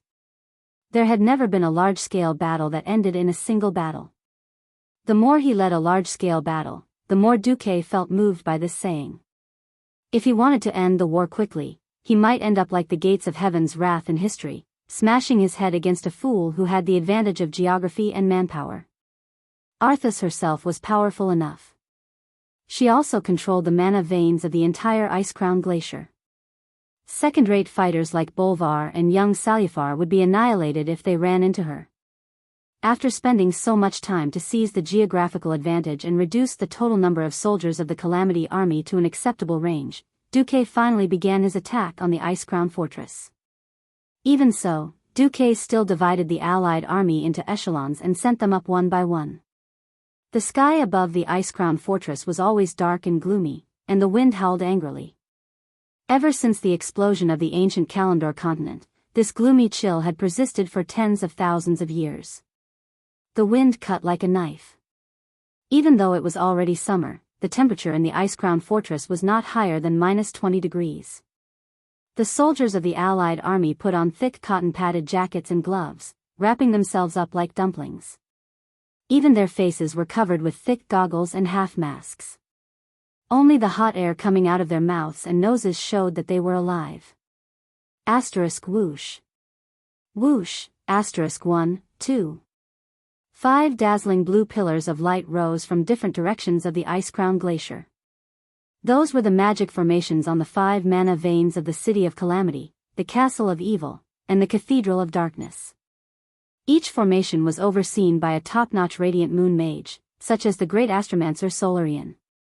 They chanted complicated incantations and used hand gestures that mortals would never understand to slowly fine-tune the energy output of the mana veins. Admittedly, all the formations had been personally drawn by Duque using the Titan runestones. The specific effects still depended on the spellcaster.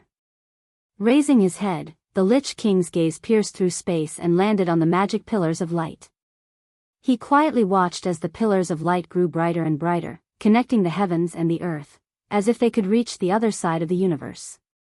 "Your Majesty, don't worry. The magic power of the 5 branches combined is not as great as that of the Ice-Crown fortress," the Sun King comforted Arthas. Anastrian was telling the truth. The Ice-Crown citadel had not been built randomly. It had been specially chosen by Zol when he descended upon Azeroth. That first-generation Lich King spread his mind power throughout Noscent and searched for a long time before picking this place. Then, while strengthening his own forces, he dispatched various undead as craftsmen to build this unique ice castle. Although the 5 mana veins in the surroundings were very powerful, they were only about 70% of the Ice-Crown fortress strength. However, when the 2 floating cities, Naxxramas and the Dalajan, appeared in mid-air in the distance to the southwest and southeast of the Ice-Crown fortress, Arthas suddenly had an ominous premonition. "No. I'm going to destroy a floating city first," Arthas said as he stood up. Just as he was about to make a move, there was a sudden rumble in the sky. It was a line of fire falling from the distant sky. A huge comet fell diagonally, breaking through the dark void, smashing through the thick clouds, burning the cold winds in the atmosphere into blazing turbulence, and finally aimed at the Ice-Crown citadel. Arthas was no stranger to this scene. A.I. Lu. N. This name was almost squeezed out from under the heavy black helmet. It was the moon goddess Elun. Azeroth was the only true god, and this was after excluding Si, Thun and the other evil gods. Although Elun had never truly descended upon this land for unknown reasons, this did not prevent her from participating in this war in her own way. On a high platform facing the northeast of Naxxramas, Tyron stood against the wind, her green hair and snow-white priest robes fluttering in the wind. The mysterious moonlight transcended the barrier of day and night and descended upon her, communicating with her and communicating with her. The goddess used her sharp eyes to lock onto her target. Her physical and mental strength were pouring out like a broken dam, and for a moment, even Tyron felt like she could not hold on any longer. Soon, a smile appeared on that holy and heroic face. The final adjustment had been completed, and the rest was up to gravity. Perhaps Arthas could try using a light cannon to see if it could stop the meteorite from falling, deflect it, or something else. Elun would naturally protect this falling meteorite with her divine power. No matter what Arthas did, Elun's goal of consuming the magic power of the Ice-Crown Citadel would be achieved. Behind the Lich King's helmet, there was a clear anger in the pair of deep eyes. Humph. Send it to me if you have the guts. When passing through the atmosphere, the strong friction would cause the meteorite to burn and reduce its weight. Even so, when it fell to the ground, there would be at least 1,000 tons of meteorite. Coupled with the terrifying kinetic energy, even the sturdy Ice-Crown Citadel would not be able to withstand a meteorite head-on. This was an open plot. An open plot that Arthas could not resist. A beam of white light that seemed to freeze everything in the entire field of vision was shot out from the Ice-Crown Citadel. Arthas finally made his move. Frostmourn's Wrath. The white freezing beam collided with Elun's purple and blue meteorite in midair. It burst into a dazzling brilliance like fireworks. Ah, so beautiful. Jaina, who was guarding Naxxramas, felt as if she had returned to her childhood, when she first saw fireworks. Next to her, Duque smirked.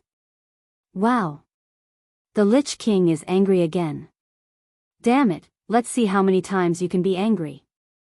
Duque happily snapped his fingers, and Khadgar, who was next to him, immediately understood. 5 minutes later, on the two floating cities of Dalajan and Naxxramas, huge pillars of light also lit up into the sky. On the frozen throne, Arthas suddenly lost his voice. What? If he was not wearing the full-face helmet that covered all his expressions, his face would probably be very ugly right now. 5 earth veins, plus the 2 floating cities, a total of 7 fulcrums formed a strange magic array. 7 beams of light pierced the sky, and as they were about to penetrate the atmosphere, countless glowing Titan runes began to spread. They emitted a mysterious radiance, and in a way that Arthas could not understand, they finally formed a huge circular magic array. The earth trembled slightly, and the entire continent of Northrend was dyed purple and blue. It was as if the sun had risen at the end of the night, forcefully and domineeringly erasing the stars and the moon from the sky. There was only one color left in the world.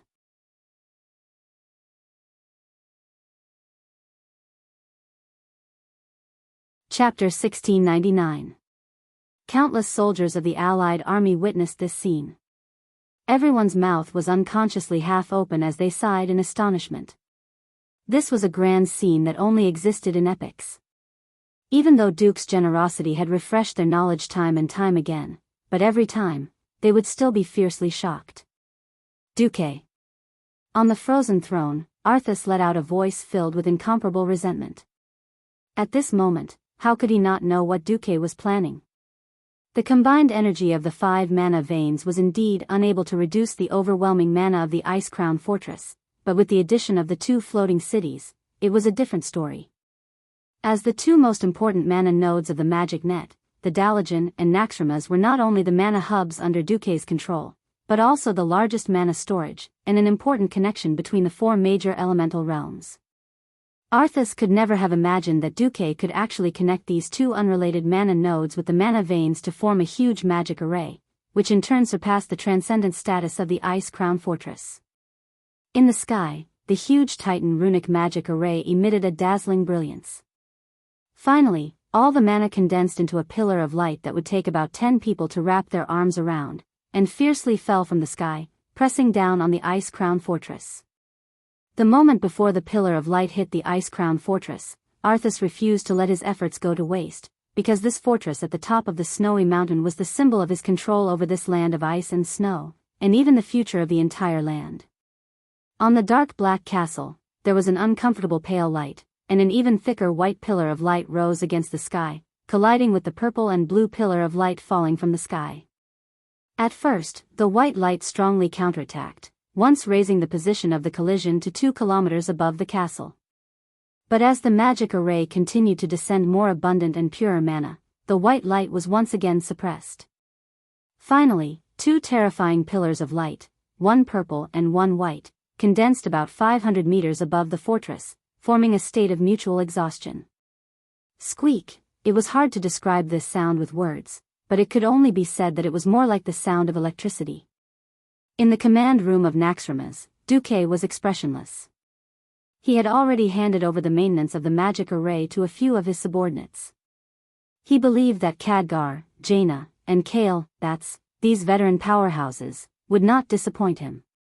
Duque raised his right arm up high and brought it down heavily with a knife-hand posture.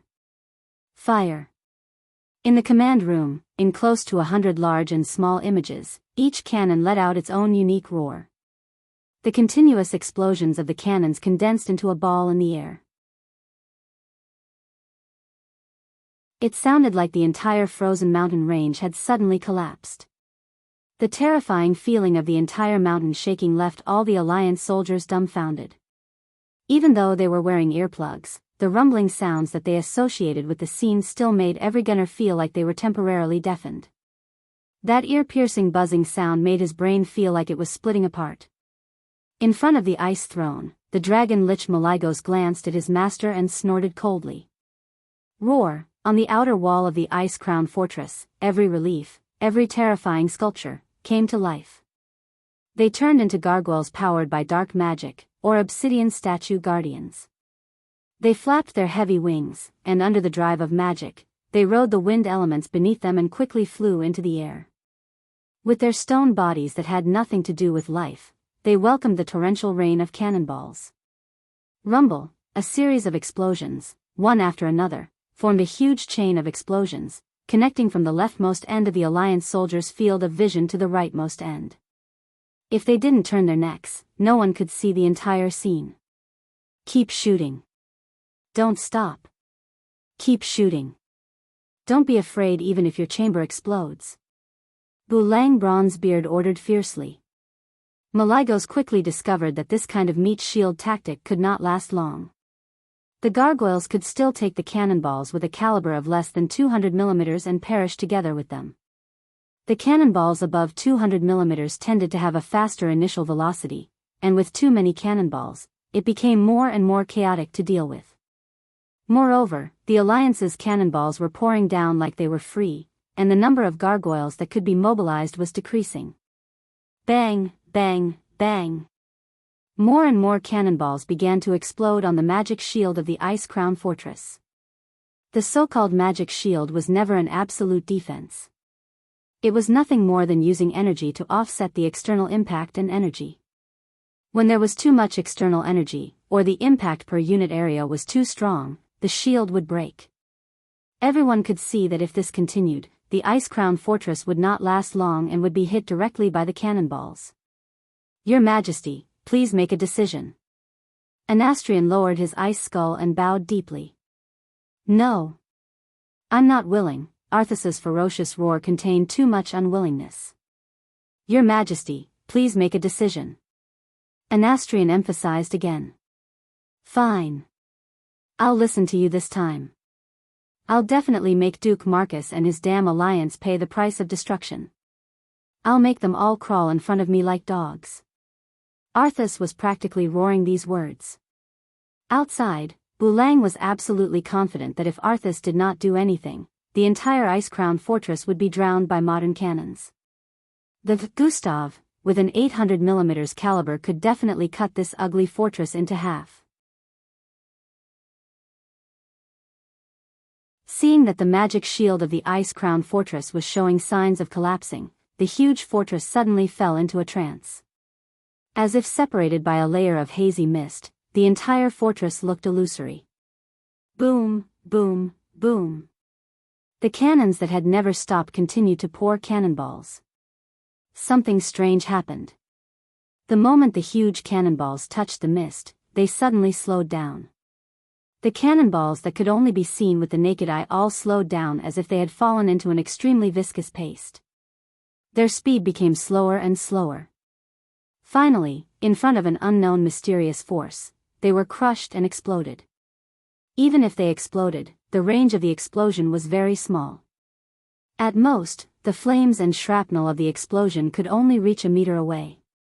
Then, the entire cannonball disappeared without a trace. What? What the hell is this? In the sky, there was no longer white light fighting against the purple and blue cannonballs of the giant Titan rune magic formation. When the terrifying energy of the Titan, which should theoretically be able to destroy heaven and earth, crashed down, it merely caused the entire fortress to fluctuate in confusion. It was like a ripple caused by a small stone thrown into a calm lake. That was all.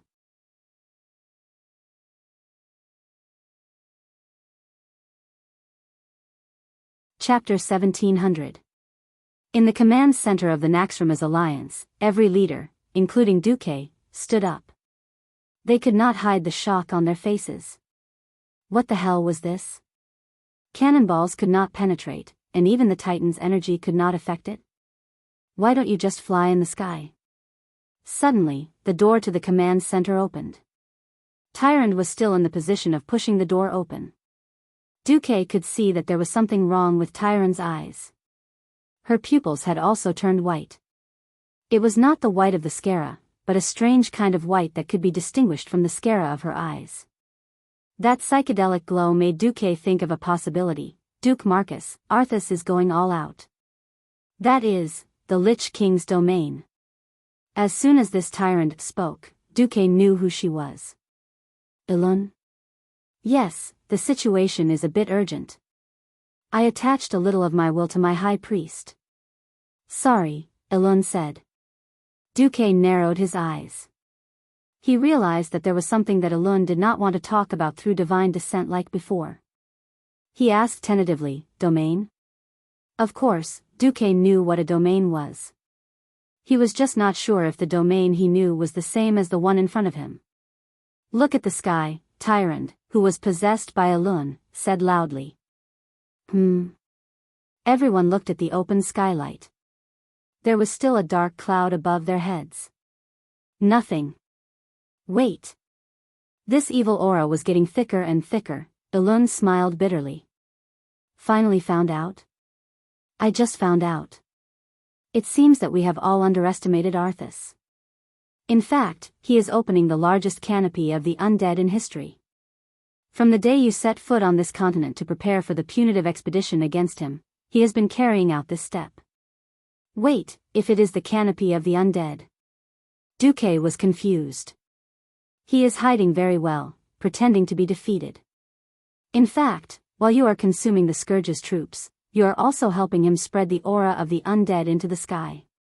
Once this huge canopy of the undead is completed, all the creatures shrouded under the canopy will be forced to gradually transform into undead. All the dead skeletons and wandering souls would be completely transformed into higher-level undying beings. Just now, Arthas finally launched the sky screen. Duque didn't say anything. He noticed that Elun had used the word ruthless. Look. Elun pointed with her finger. Countless undyings appeared in many of the videos. They emerged from the crevices of the cliffs, from beneath the snow, from the tiles of the ice-crowned fortress, and from the cracks in the decorations of the fortress walls. Originally, the undyings would have appeared as ambushers and caught the attackers off guard. Apparently, they didn't know what had happened. They actually ran out of control. This is, Elun said with certainty, I was right. Activating such a wide canopy of undead far exceeds the upper limit of the Lich King's control, so the price is that Arthas has to give up 99% of his undead subordinates. It was no exaggeration to say that the Doomsday Army was in a state of collapse and chaos. Since he had paid such a heavy price, Arthes's only choice was to try his best to recoup his losses. Magni clenched his teeth. Good. Arthes is ruthless. At this moment, Arthes's sole voice resounded in the sky. He. Have you finally found out? Unfortunately, it's too late. The great kingdom of the undead is already under construction. You will all become my people. My slaves. Don't even think about it. Servanas scolded. Ha. It's too late. Perhaps you demigods are immune to my death curse, but as long as you are immortal, you will not be able to escape from my palm. Even if you leave Northrend now, the death curse will still accompany you and accelerate the countdown of your life. When you return to your warm homes in Lordaeron to reunite with your families, you will become the most ferocious undead, bringing your family, your friends, and your loved ones into the kingdom of the undead. Ha. Arthes's huge illusory head laughed maniacally in the sky above the ice-crowned fortress. He took off his helmet that symbolized terror and revealed his original appearance. Arthes, who used to be so handsome, now had a head of white hair that looked like a dead man's. His face was firm and well-defined, and now every curve of his face was full of evil and madness.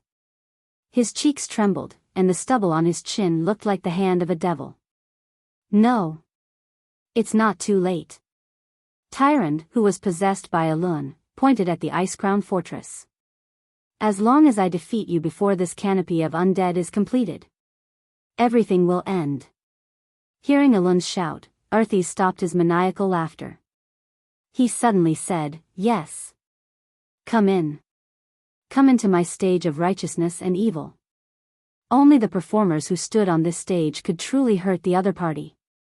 Come, Duke Marcus. Come. Fools who think of themselves as righteous, let us fight it out in the ice-crowned fortress. With that, Arthes's huge illusory head disappeared. Jaina pondered for a moment. I think I understand what that damned realm of his is. Only those who are righteous or evil can enter.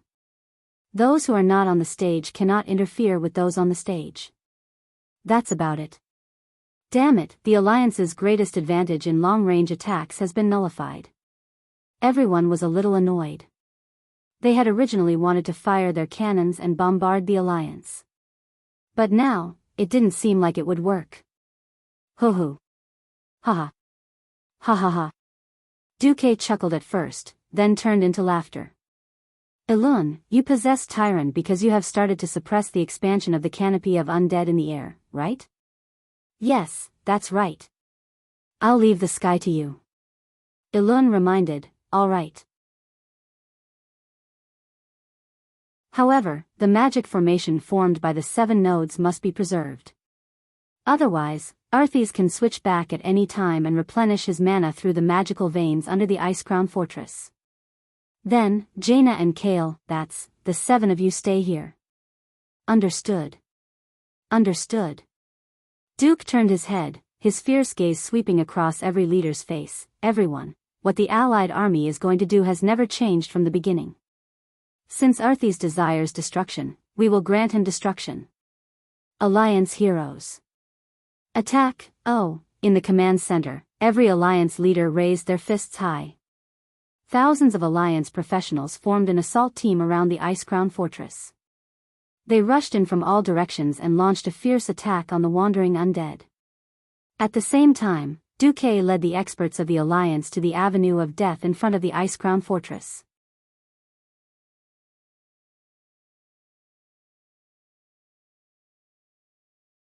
Chapter 1701. There was no need for Duque and the rest to take action personally. The first wave of the Allied army's charge had already been launched. Darian Mograin's huge rune sword slashed down, and the Death Knights of the Black Edge Knights charged directly from the west side of the ice-crowned fortress. The steep mountain terrain could not stop the skeletal warhorses under them from leaping over cliffs as if they were walking on flat ground. As long as it was not a 90-degree vertical slope, these undead horses could perform acrobatic moves under the mental control of the man and horse as one. On the east side, the Silver Hand Knights also launched an attack. This was because the two gods of the Silver Hand, Gavin Rad and Theon, wanted to join the hero squad. This time, the Silver Hand was decisively handed over to the standard second-generation paladins, led by the two female paladins, Mara Fordragon and Lena Thunderspear. For a moment, Duque was a little worried. But then Duque felt relieved. After all, these two were in history with Trajan, and their statues were stored side by side in the Paladin Profession Hall as a memorial. If not for the fact that there were too many paladins in the alliance and that they were too strong, without the two ancient gods holding the fort, these second-generation paladins would probably have taken over long ago. Now it seemed that the female paladins of the alliance were also very fierce. The Silver Hand led by the two female paladins was like a sharp knife cutting through butter, easily destroying the Scourge soldiers who had lost the direct command of the Lich King. A hammer to the left and a holy seal to the right. Even playing polo was not as satisfying. Unfortunately, the Alliance Hero Squad could no longer accommodate so many paladins. In addition to these two, there were also more famous and strong paladins like Riataline, Murad, and Iriel the Hoof. Well, the Alliance did not have many things, but the Paladin Hero Squad had a lot of them. If it were an ordinary profession, the one who would clear the field the fastest would definitely not be the mage. But after the Radiant Moon, no one could compare to Pharaoh. Oh ha ha ha ha, in front of the Hero Squad, a dwarf shot out arcane impact with his short arms in turn, smashing the undead blocking the Ice-Crown Fortress into pieces. He was Millhouse Mana Storm. Originally, Duque did not want this guy to join the hero squad. However, not only did this guy recommend himself, but he also said that he wanted to get a spaceship for interstellar travel. Because of this fellow's erratic personality, Duque would never place him in a position that required a steady personality like guarding the magic formation. However, it would be a waste not to use a peak Radiant Moon Pharaoh, so he might as well use this as an excuse to ask the Draenei on his behalf. In the end, it was as if this guy was on steroids and had a strong desire to show off. Of course, he alone would not be able to clear thousands of undead. In front of the hero team, there were two elite teams leading the way. They were the champions of the Alliance and the Horde who had shone in the Crusade. Sal had made up his mind to preserve his strength, but a group of his subordinates could not hold him back and took the initiative to ask for battle. Duque gave Sal a call. Approved. Humph. I've killed 18. I have 30. You have the nerve to show off to me after slaughtering the weakest skeleton? We're just elite monsters. Alliance warrior Sakagar bickered with Horde warrior Nahok Steelbreaker, his hands not holding back at all. In any case, their main task was to open the way for the hero squad, and it was up to them how far they could go. Seeing them, Duque did not expect Tyrion to say with emotion, "It's good to be young." Duque rolled his eyes. "You can come to me and get eternal life." Tyrion was silent. Duque did not try to persuade him. After all, Anduin Lothar had chosen to end the last of the Arthi royal bloodline through natural death. It was not only to open the way for future generations, but also to set a noble example. Even though Lothar was not a paladin, the paladins had always unconsciously used him and Wother Lightbringer as role models. Sigh. Looks like I'll have to wait until Return of the Legion to persuade them. People can change, and fate can be changed. Duque had already done so much and gained so much success. He had to do his best to save this world that could be destroyed at any time. Walking up the long staircase sandwiched between two high platforms with goat horns, they stepped onto the huge platform that overlooked half of the Ice-Crown Glacier. Stepping on the ferocious-looking skeleton relief, they looked at the huge corridor that was more than 50 meters tall, and looked at the statues of evil spirits on both sides that emitted violent flags. Everyone in the hero squad cast their eyes on the huge vortex at the end of the corridor. It was a teleportation portal. Arthas had activated her domain, rendering long-range attacks ineffective and protecting the entire Ice-Crown Fortress from the attacks of cannons. However, the real interior of the Ice-Crown Fortress was behind this teleportation portal that was full of unknown things. At the entrance, everyone stopped and looked at Duque. At this moment, other than Jaina and Kale, that's who were in charge of guarding the 7 teleportation points, as well as a group of second-rate mages like Solarian. It could be said that the strongest people in the Alliance were here. In addition, there was also Lord Howl and his heroic spirit state and Varrock Salufar. Let's go. Let's end this, Duque said calmly. He gently reached out to the teleportation portal and used his demigod power to connect to the already stable teleportation portal. He was making sure that his group would not be teleported to some unknown place. Duque did not notice that Theon was tightly gripping the hilt of Ashbringer in his hand. After a short teleportation, the scene in front of them made the heroes murmur. Everywhere was filled with an evil icy mist, the bone-chilling floor, the ominous statues that always stared at people, and the huge chandelier that seemed like it could fall at any time and crush people to death. Everything gave people a feeling of fear and unease, but there were no enemies. This is the final battlefield, right? Arthas is not qualified to be the host. Even if there's number 21 gun salute, at least a few skeleton soldiers can come and play grave disco to liven things up. Gavin Rad whistled frivolously. This, of course, attracted the chuckles of many heroines. Only Theon frowned. Gavin Rad, all right. Don't take it too seriously. You're just too serious. You're so young, but your hair is already moving upward. The veins on Theon's forehead bulged, the cross-shaped veins as obvious as they could be. One had to know that he was just over 50, and with a head of slightly orange hair and a full beard, he was considered a handsome man in the Alliance. On the contrary, although Gavin Rad was a handsome man when he was young, he had the momentum of developing into Mr. Mediterranean. If not for Duque teaching him to tie his hair in a bun, his image would be ruined. Just as Theon was about to explode, he suddenly remembered and smiled bitterly. Thanks, brother.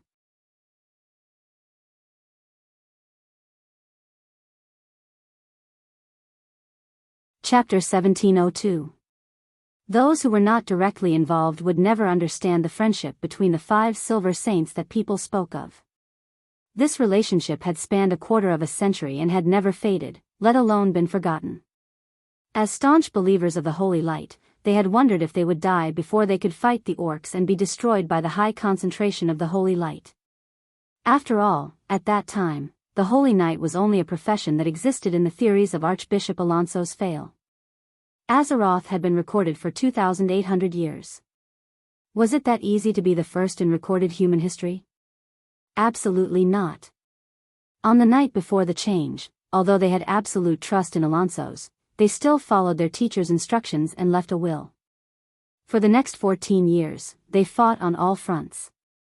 They had thought that they would die on the battlefield, under the axes of the orcs, under the claws of the demons, or even under a terrible curse.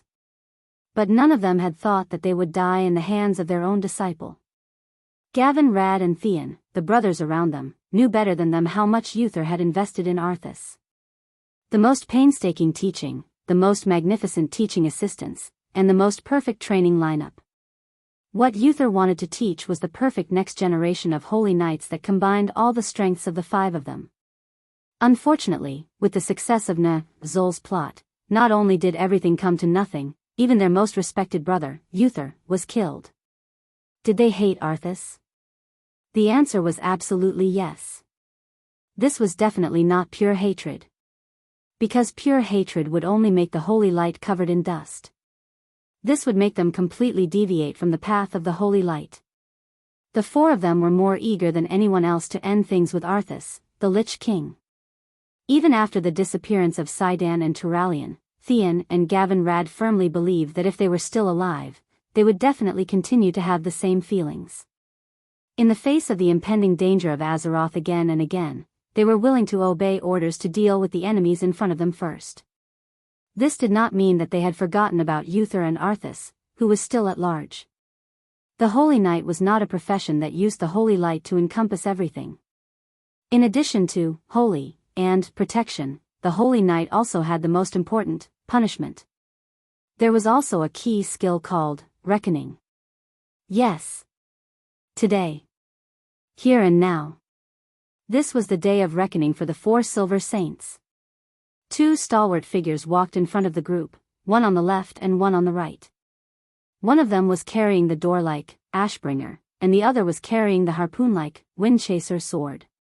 The surging energy rippling from the two divine weapons seemed to confirm the excitement of their owners.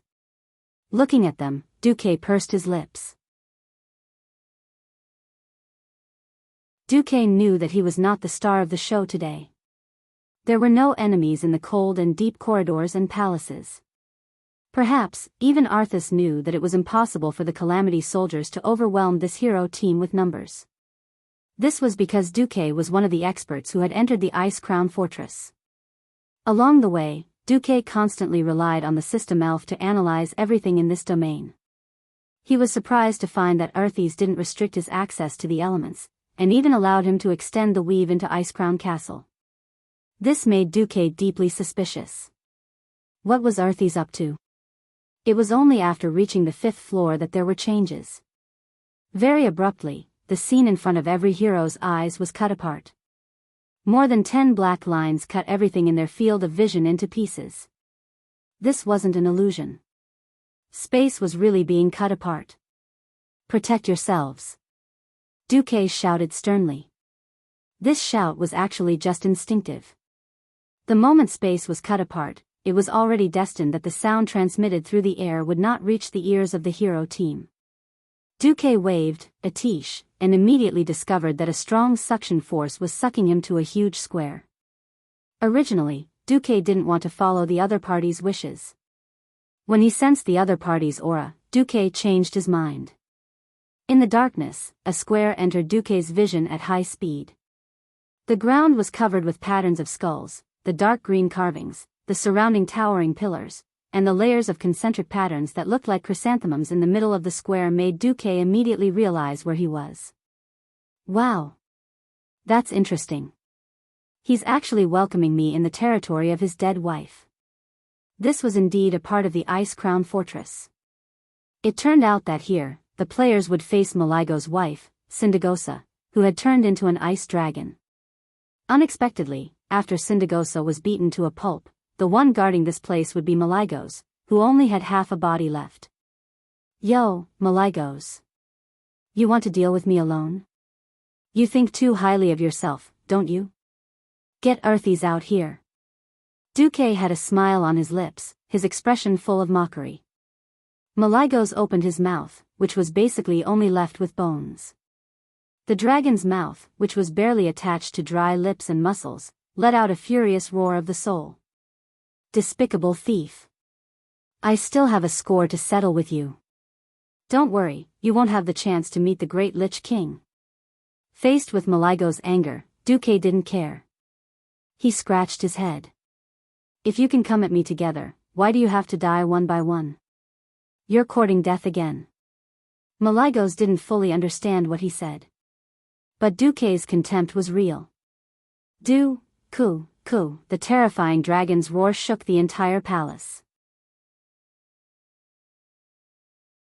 Countless icicles that were originally frozen on the pillars and decorations of the main hall's plaza fell down one after another and fell to the ground with a crisp, ping sound.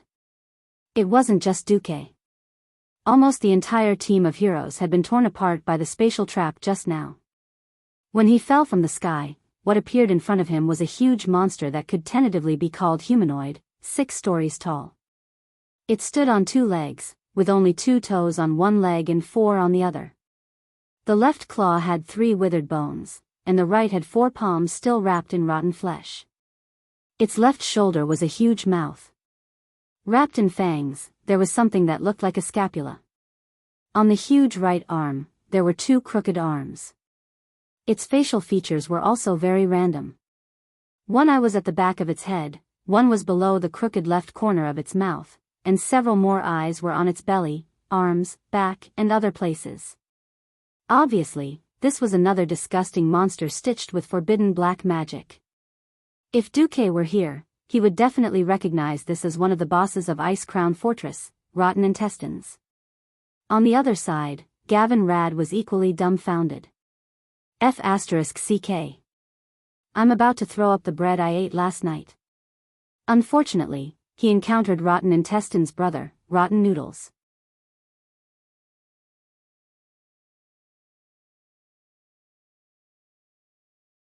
Chapter 1703. F***CK.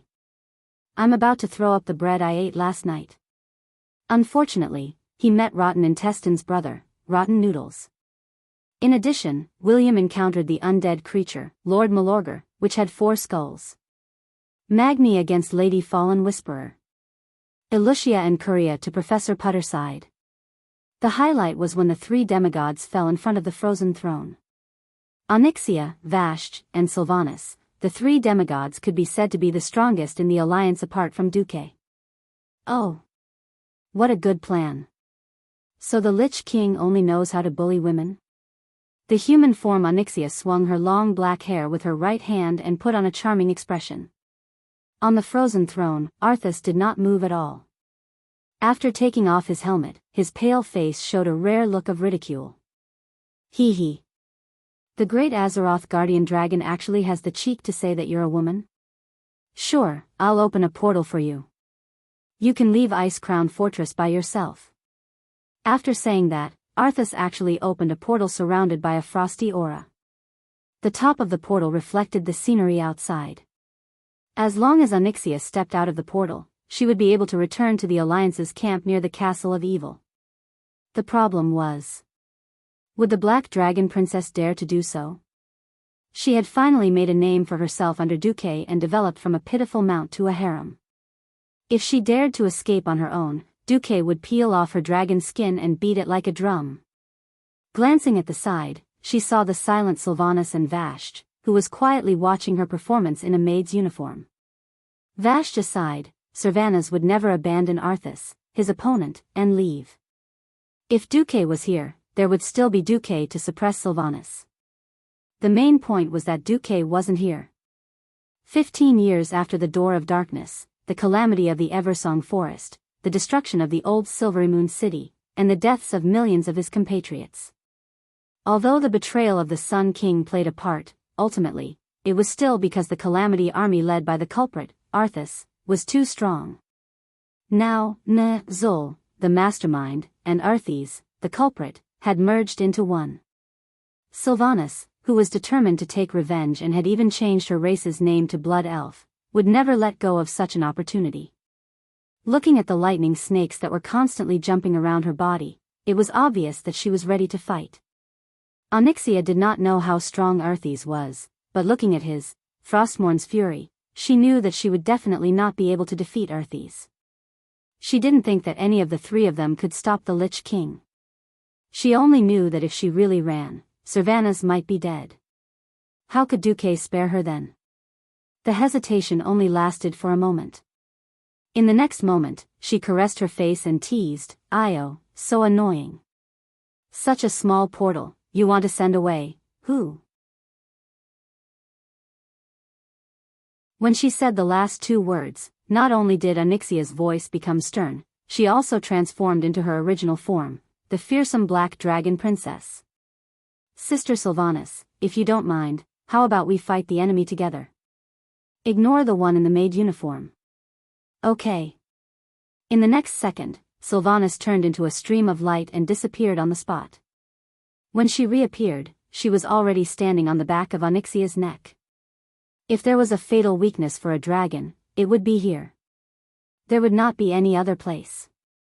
Because this was the most difficult place for a dragon to take care of. Hee hee hee.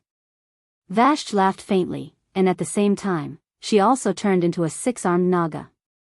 In the past, she would always hold a bow, but this time, her 6 slender arms were all close combat weapons.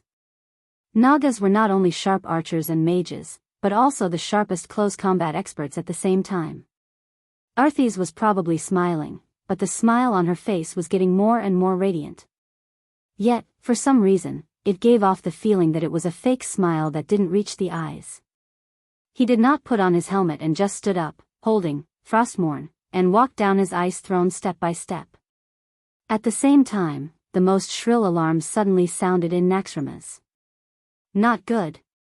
Our spatial portal has been unlocked for some reason. A radiant moon mage cried out. Got it. Without saying much, Jaina took off her coat and quietly put on her epic grade cloak. When she slowly walked in front of the portal in the center of Naxxramas with her staff in hand, dozens of translucent illusory skeletal palms appeared out of thin air.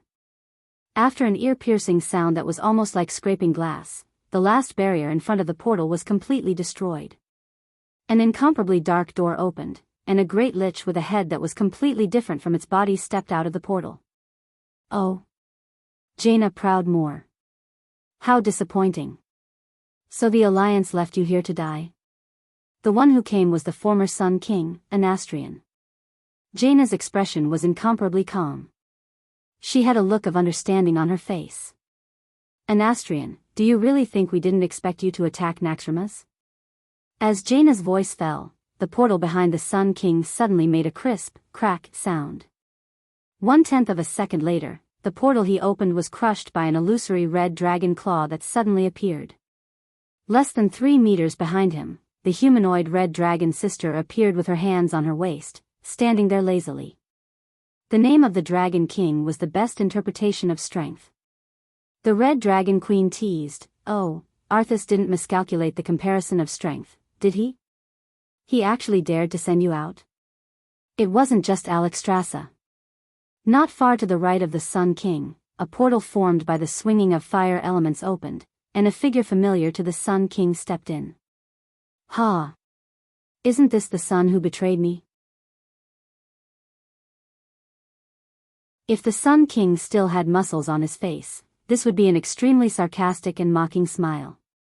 Unfortunately, a skull made of ice could not express any facial expressions. "Kale," that said softly, "I came today to make a final end to our relationship, father." Gagga. The sound of the ice skull's upper and lower jaws constantly opening and closing was quite unpleasant to hear. Anastrian laughed. "End it, no. My child, as long as you are my child for a day, you will always be my child. You can't get rid of the destiny that I have bestowed upon you." The Sun King spoke with such certainty that it gave Kale, that's an ominous premonition. Could it be that this former father of hers had some sort of backup plan?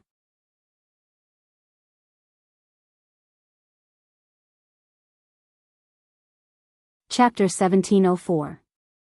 Ha ha ha. Alexstrasza was the first to laugh wildly. Ha ha ha ha. Bones, so you didn't become a lich, but a clown? What a good joke. I haven't heard such a funny joke in 20,000 years. The red dragon big sis smiled beautifully. One could see the outline of her exposed abdomen. Jaina's face was cold, and she spat out her venomous tongue mercilessly. Enough. Anastrian, your dirty soul that betrayed your people has no right to talk about inheritance and the fate of your descendants. From the moment you sold your soul to the Lich King, you are nothing but a pile of smelly bones. Only Kale, that's, the former prince who used to smile gently and elegantly, now had a gloomy expression. But his clenched fists and the few arcane fireballs spinning faster and faster behind him revealed the excitement and resentment in his heart. Only the Sun King seemed to be sizing up his surroundings with the ghost fire in his icy eye sockets. The Red Dragon Queen finished laughing. She put her hands on her hips and raised her head. Did Arthas miscalculate something? Did he think that by giving you the skull of a divine artifact, he could make you a real demigod? Or do you think that you are my match? The Red Dragon Queen puffed out her chest proudly. As the leader of the Pentashade Dragon Kings, she had her own pride. She did not think that the Sun King was her match. Anastrian seemed to be laughing. Ha ha ha. If we fight face to face, I am indeed not your match, big lizard. The Red Dragon Queen raised her eyebrows and puffed out her cheeks. Her anger was easy to understand. Sure enough, he changed the topic. But, who wants to fight you face to face? Oh. Perhaps you still don't know why I want to use Naxxramas as a breakthrough point? Jaina's eyes were half closed. He was right. If he attacked the magic vein nodes guarded by the Radiant Moon Mages, he might be able to severely injure them with the first blow. Jaina said coldly, because Naxxramas used to be a fortress belonging to the Scourge, right? What a pity. This fortress has been completely remodeled by me and Duke. The Sun King raised the gray index finger of his right hand and shook it proudly. No, no, no. Even the Lich King himself doesn't know the true use of Naxxramas. Actually, this floating fortress isn't a real fortress. At this point, he deliberately kept them in suspense. Even though the two Breaking Dawn mages were vaguely eager to hear the rest of the story, they remained clear-headed and had already stealthily reinforced their magical defenses. Jaina further confirmed the weave's control over Naxxramas. The Sun King smiled, and the upper and lower jaws of the ice skeleton once again made an uncomfortable and frightening quack sound. He. Naxxramas was originally used as a prisoner's carriage to describe it in a more convenient way. The moment Anastrian uttered the last word, he activated the spell he had been hiding for a long time.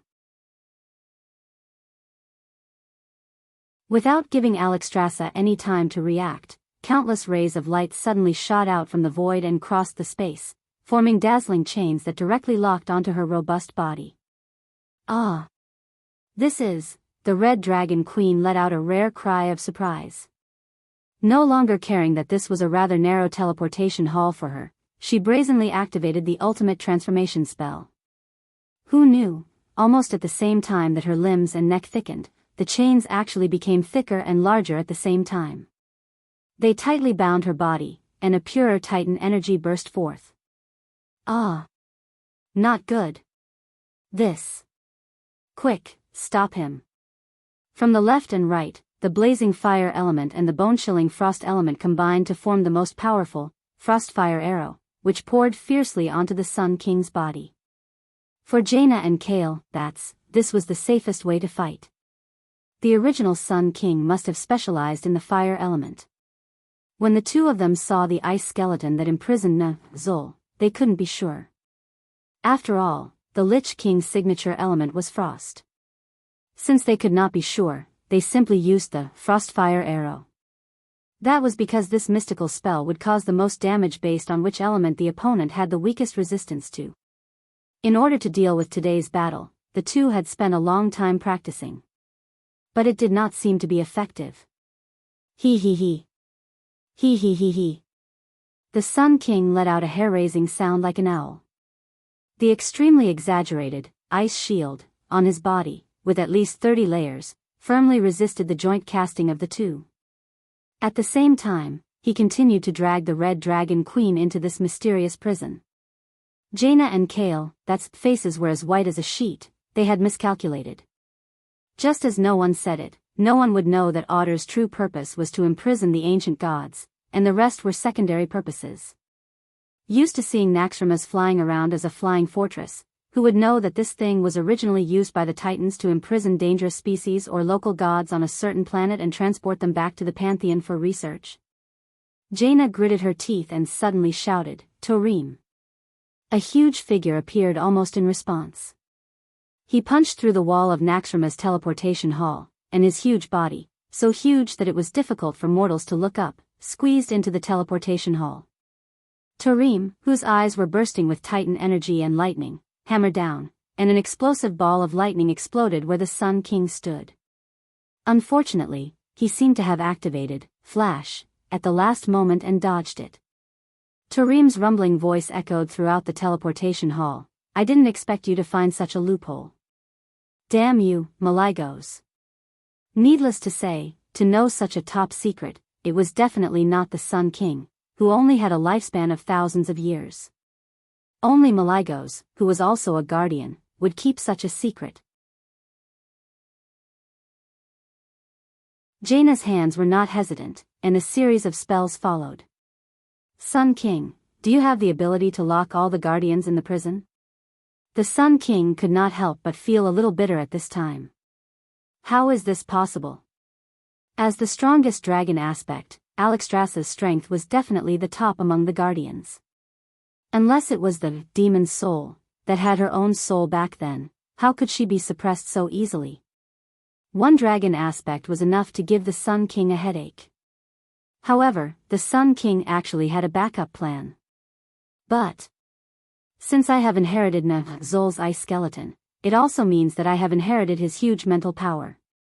With his evil words, an incomparably terrifying mental energy pressed toward Tarim, Jaina, and Kale, that's at the same time.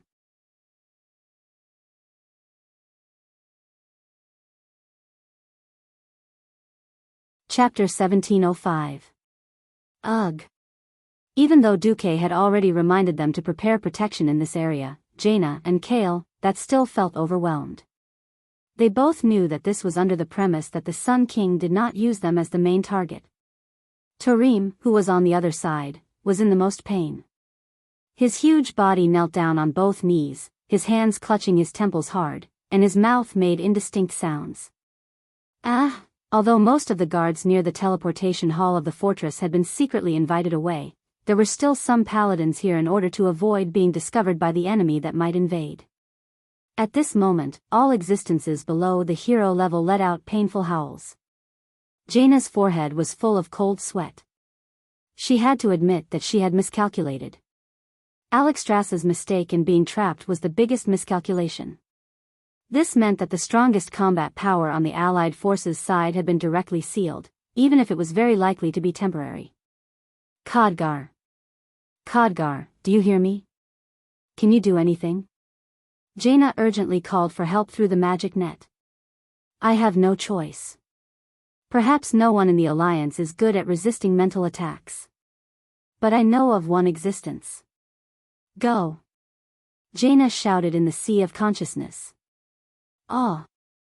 Inside Naxxramas, a mental shock wave that was 100 times stronger than the raging waves repeatedly washed the nerves of every living creature in the fortress. Soldiers with weak mental strength had already begun to bleed from their eye sockets and ear holes. If this continued, a large number of people would die here. Kale's face was pale, and he cried out in his heart that he had miscalculated. Duque had calculated that the Scourge army might use this former Scourge fortress to cause trouble, and even that an Astrian might come in person. Unfortunately, Duque had miscalculated the strength of this Sun King. No one had thought that Arthas would actually give the ice skeleton that Zul had used before to the Sun King, making his strength so terrifying. In just a few seconds, the tens of thousands of soldiers in the entire fortress were completely paralyzed. Everyone almost suspected that it was not an Astrian who had come, but the real Lich King Arthas. At this moment, a female voice suddenly came from the void. Humph. The voice was clear and cold, but it gave people a sense of confusion. It was as if the voice was not a voice, but an auditory hallucination. It was this voice that instantly brought an Astrian's unending spiritual waves to a halt. It was the haze of day. It was a jade-colored dream. Jaina suddenly realized who she was. An illusory and beautiful green dragon had appeared in the air above the teleportation hall. Even though the head had shrunk a lot, everyone could easily recognize it as Isra. TSK. It's not that simple, is it? The Sun King spat and had no intention of retreating. Isra, who was in charge of the Emerald Dream, might not be able to leave due to the changes in the dream world. It was still possible for him to help out a little. After all, the ones here were not the undead who had been forced to step into the realm of the dead and had no resistance against mind control, but thousands of living humans with vibrant bodies and surging vitality. Even the demon of 1,000 throats, Yogg-Saron, who was also a master of mind control, did not dare to guarantee that he could control a guardian in an instant. Even for the other guardians who were betrayed by Loken, Yogg-Saron had to spend a long time peeking into the target's mind and breaking their hearts from their weaknesses before he could truly achieve a more perfect control. You have no chance. What awaits you is only eternal annihilation. Isra roared. The green dragon mouth opened, and a rainbow-like dragon breath that kept changing colors crossed the void and shot towards an Astrian. Annihilation? No. The only ones who will be annihilated will be you stubborn living beings who resist to the end. As soon as he finished speaking, the upper and lower jaws of his ice skull opened and closed in a strange manner. It should be, laughing. A huge ice coffin appeared. The other two Breaking Dawn archmages wanted to treat it as, ice barrier. No. Although they were both within the scope of magic, the nature of this huge ice cube was not that kind of thing. The Sun King's main body was like a salted fish sealed in ice. His entire skeleton was completely sealed by the ice, and every possible place where he could move was completely sealed. Jaina, Kale, Bats, and Khadgar, the three great pharaohs' faces paled at the same time.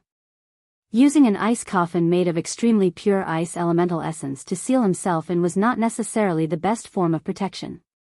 Normal archmages could only maintain ice barrier for 10 seconds at most. The demigod Lich was obviously not restricted by this. As long as the outside world could not break through this ice coffin of such purity and hardness, he could basically stay in it for as long as he wanted. But everyone present could feel that the Sun King was using this method to protect his body. At the same time, he was spreading his spiritual power everywhere and beginning to invade the fortress magic net system. Stop him!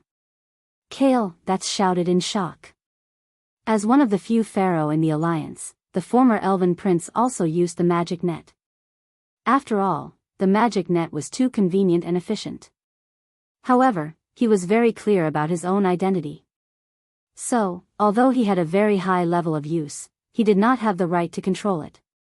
The highest level of control of the magic net was naturally in the hands of Duque, and the second level was in the hands of Khadgar and Jaina.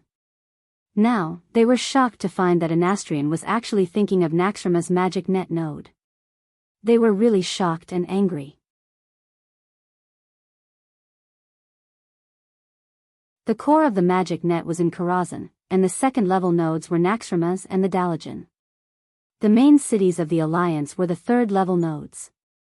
If Naxxrama's was taken, and Duque was not there at this critical juncture, there was no guarantee that Anastrian would have an even bigger idea. He could use spiritual control to invade the magic net, and even control the entire magic net in Karazhan, which could be used as a channel to cross astral planes. Without Kale, Bats' reminder, Jaina was already doing it.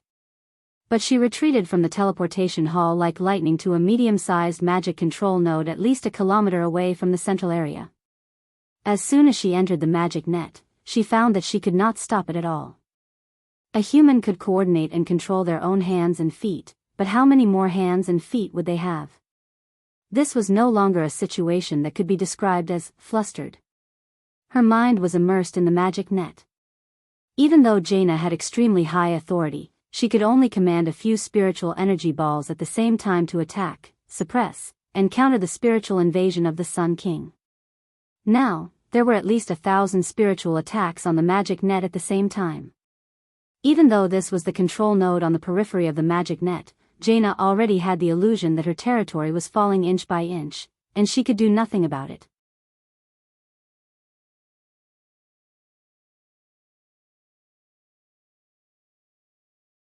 Chapter 1706. Multitasking. Multitasking. Multitasking. These were the same concepts, but they were on completely different levels. At best, Jaina could multitask. Dealing with 10 or so people at once was already her limit. Karthika had been dead for 26 years. He had been shocked by Duque's 100 hands, and by spreading out his spirit to read multiple books in Karazhan's library, he had trained his spellcasting abilities. After so many years of training, Karthika had turned himself into a super spirit world creature that could do hundreds of conflicting things at the same time without messing things up. Karthika's abilities were already very exaggerated. What was more hateful was that the ice skeleton kill Jaden had personally created gave Anastrian the ability to control more than 1,000 spiritual energy beams to attack the weave. No. We can't hold on any longer. In the weave, Jaina and Karthika cried out in despair at the same time. Karthika had called for help, the Dark Witch Farina and the Great Astromancer Solarian. Not enough. A drop in the bucket. Jaina gritted her teeth, open up access to all Morning Star and above wizards in the Alliance, and ask for their help. Don't hesitate. No matter how bad it is, it's better than being taken away by an Astrian. At most, I'll go ask for forgiveness from Duque. Jaina made the final decision. In the next second, Jaina's voice rang through the entire weave. I am Queen Jaina Proudmoore of Tiras. The weave is now under attack by the former Sun King, an Astrian Sunstrider.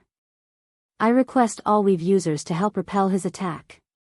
On the other side, Jaina was trying her best to resist the Sun King's spiritual attack. On the other side, Kale, had summoned his phoenix. He risked self-destruction to merge with his phoenix once more, obtaining the power of a demigod. This was because his dead father's ice coffin was getting bigger and bigger, and he had no choice but to use high-purity fire elemental magic to resist the expansion of the ice. Beside him, Torim had already retreated.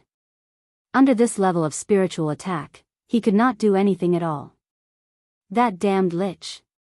Torim cursed fiercely. This was because the flaw in his mind had already been found, and the illusion of his deceased wife was constantly attacking his spiritual sea. It was unknown if an Astrian had been forced to switch from playing with fire to playing with ice, resulting in some unknown flaw. He also attacked Kale, but his mental attacks were mostly neutralized by Kale, blazing mental fire. The situation suddenly entered a stalemate. Otter's guardians were all mentally flawed. If Torim could not handle it, then the other three were even more so. It would be hilarious if Freya were to come up and be forcibly controlled to betray them. It wasn't an exaggeration to say that the Sun King alone was holding up 6 demigods and 2 Breaking Dawn powerhouses. Perhaps we've all underestimated the Lich King. Jaina could not help but think of her childhood friend. The fierce battle continued in Ice Crown Fortress. Be careful. Just as William shouted, Valilla, who was beside him, leaped away. Almost at the same time that the female elf dodged, a terrifying storm descended. Lord Malorger, an undead creature with green soul matter as its core and white bones as its support, brazenly unleashed a skill similar to Whirlwind Slash. The white bone spikes that were fixed on the soul energy balls suddenly opened up and spun at a high speed. It looked more like a terrifying blender. Everything that was touched by the white bone would be crushed into pieces. What made William's scalp tingle was that after Lord Malorger unleashed Bone Storm, he was advancing towards Brawl Bearskin, who had just been hit by a huge Lord of Calamity's thorn. A huge bone spike had pierced through this elven druid's waist. It was unknown if Brawl's internal organs had exploded. No matter who it was, being pierced through the abdomen by such a 2-meter-long bone spike that was as thick as a human thigh would definitely be an excruciating pain. Even under such extreme pain, Brawl was still yelling for William to ignore him. William gritted his teeth and leaped high, finally using his precious Leap Slash skill to smash the bone spike on Brawl's body. Actually, he had unknowingly made the right decision. Almost at the same time that he destroyed the bone spike, Brawl rolled to the side and dodged the bone storm of the undead leader. Blood splattered all over the ground, and William could see an organ that looked like a pig's kidney almost falling out of the big hole in Brawl's waist.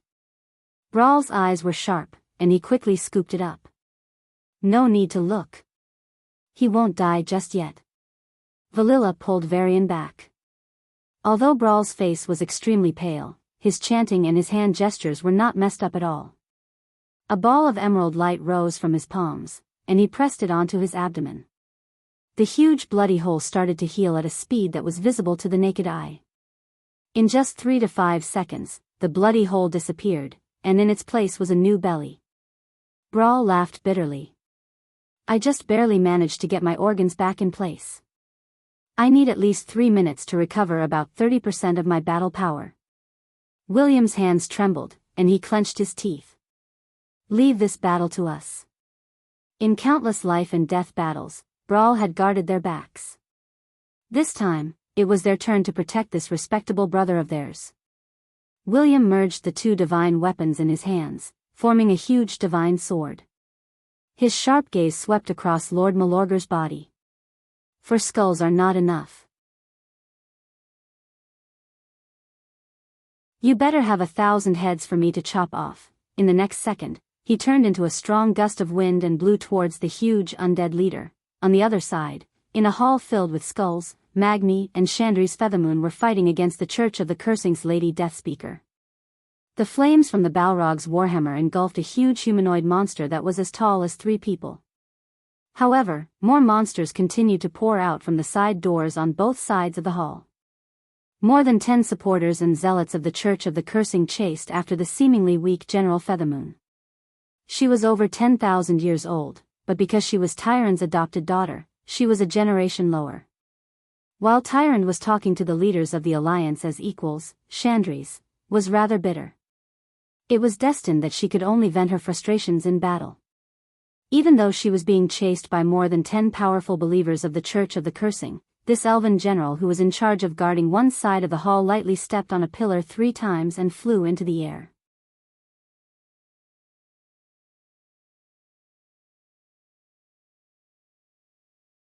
Chapter 1707. Chandris twisted her body in mid-air and shot an arrow. Her next move was almost mistaken as a Naga's. Mortals couldn't shoot 3 arrows simultaneously, or 5 rounds of 15 arrows in a second. What was more terrifying was that the arrows were shot at the ceiling of the hall. When they flew in mid-air, they actually split into pieces. The fanatical believers looked up at the densely packed light spots. After they hit the ceiling of the hall, they did not bounce randomly. Instead, under the influence of a mysterious power, they were reflected back at a predetermined angle. The arrows whistled through the air and easily pierced through the bodies of the believers. In an instant, the side of the hall seemed to rain blood. The entire side of the hall looked like it had been plowed by Zhu Beiji's rake. Several rows of cursed believers fell. Humph. Lady Deathwhisper waved her skeletal hand. The believers who had just fallen into the realm of death stood up slowly. They were already immortals.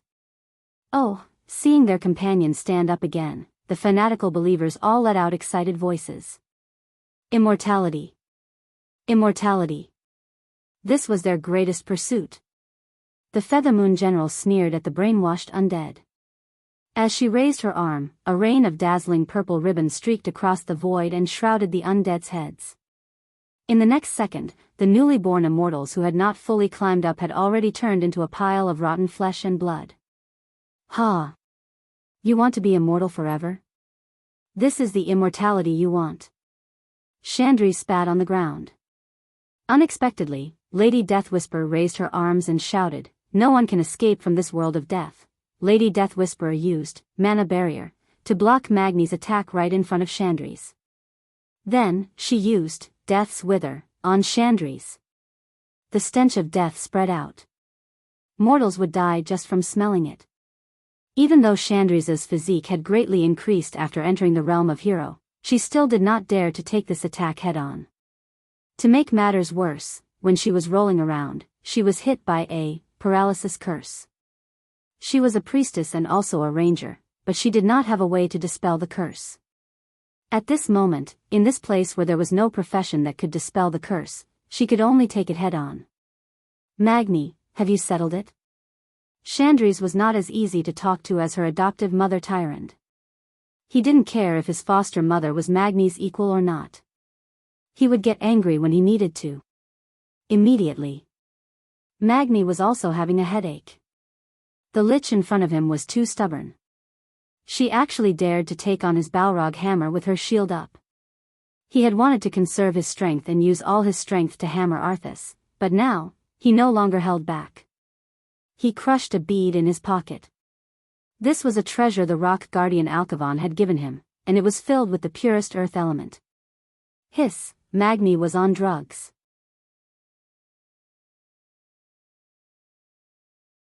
The dead shorty had become a big shorty. Its body was as large as a giant's, and it possessed unparalleled and terrifying strength. Combined with its massive burning war hammer, Magni Bronzebeard had directly taught Mistress Deathwhisper a lesson. Shio! Shio! Her powerful, frost arrow, originally had terrifying lethality against any close-range combatant. At this moment it was completely impossible. Bam! The shield was destroyed with a single strike. Bam! 2 strikes knocked them over. Bam! 3 strikes whipped the corpse. The opponent, who seemed to be evenly matched just a moment ago, was defeated by Magni in 3 moves. The disciples of the cursed god sect were scared out of their wits. When they screamed and tried to run away, Chandris shot them to death like she was shooting rabbits in a hunt. Every corpse was given a small bottle of holy water, and the corpses started to have an unexpected chemical reaction. The corpses, whose souls and bodies had been corroded by the darkness, started to melt as if they had been poisoned by the corpse-dissolving water. Everything was done. Chandrese looked at this giant that was 3 stories tall, and his width was even greater than his height. She couldn't help but put her hands on her waist and scolded, "Hey! Why didn't you use it earlier? Hurry up and become small. We don't know what's going on with the others. We better hurry over." Magni glared. "It's not that simple. I have to expel the earth element out of my body if I want to become small. Once I do that, I won't dare to absorb it again. If the earth element is contaminated by the shadow energy, I will turn into a large death knight and smash you in the face." Chandrese looked at the entrance of the hall that was too narrow for Magni and curled her lips. She was clearly saying, "Do as you see fit." Magni rolled his eyes. He could only expel half of the earth element. In the middle of the ice-crowned fortress, King Varrock Salufar was swinging his axe and smashing his son, who had become a scourge death knight, Adrano Salufar. Behind the father and son, who were separated by life and death, was Grom Hellscream, who was silently watching the battle with Blood Howl. Lord Howl was silent. The father and son before him represented the greatest sin of the Scourge army. It was already sad enough that the old had to bury the young. Now, the father had to bury his son again and destroy him with his own hands. Ignoring the continuation of life and trampling on the ethics of the human world, this was the Lich King's doing. Grom basically didn't make a move unless he saw the mutated blood fiends summoned by young Salufar. These inferior monsters could bully professionals who had just stepped into the realm of heroes, but against a top-tier hero like Grom, it was a piece of cake. What was even more amazing was that young Salufar was a typical blood death knight. His moves were useless against Lord Roar, who was a pure energy creature. This gave Lord Howl more confidence to hold the line for Varrock. For the Lich King, poor child, not every small battlefield was dominated by the allied army. There were clear victories, and naturally, there were also those who were at a disadvantage. Although the allied army was the cream of the crop from tens of millions of people, those who could obtain a place in the Scourge army, which had hundreds of millions of undead soldiers, were not weak either. The entire ice-crowned fortress was filled with fierce battles. In the square of the hall that originally belonged to Sindagosa, Malygos attacked Duque with beautiful magic while provoking him with words. "Ha ha ha. Are you ready? Soon, you will see your Sylvanas transform into the queen of the undead. And that little female dragon of yours, and that filthy Naga." With a wave of his claws, Malygos summoned another terrifying ice storm. This was Ice-Crowned Fortress, Arthas' home ground.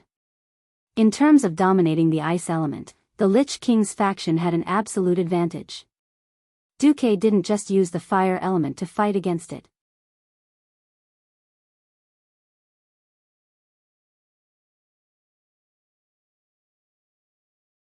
Chapter 1708. Arthas was sitting on a magical ley line, while Duke was using the wirelessly connected weave to exhaust his mana. There was a natural gap between them. Duque very cleverly summoned over 100 hands of magic and used arcane barrage to continuously defeat the icicles that were flying at him.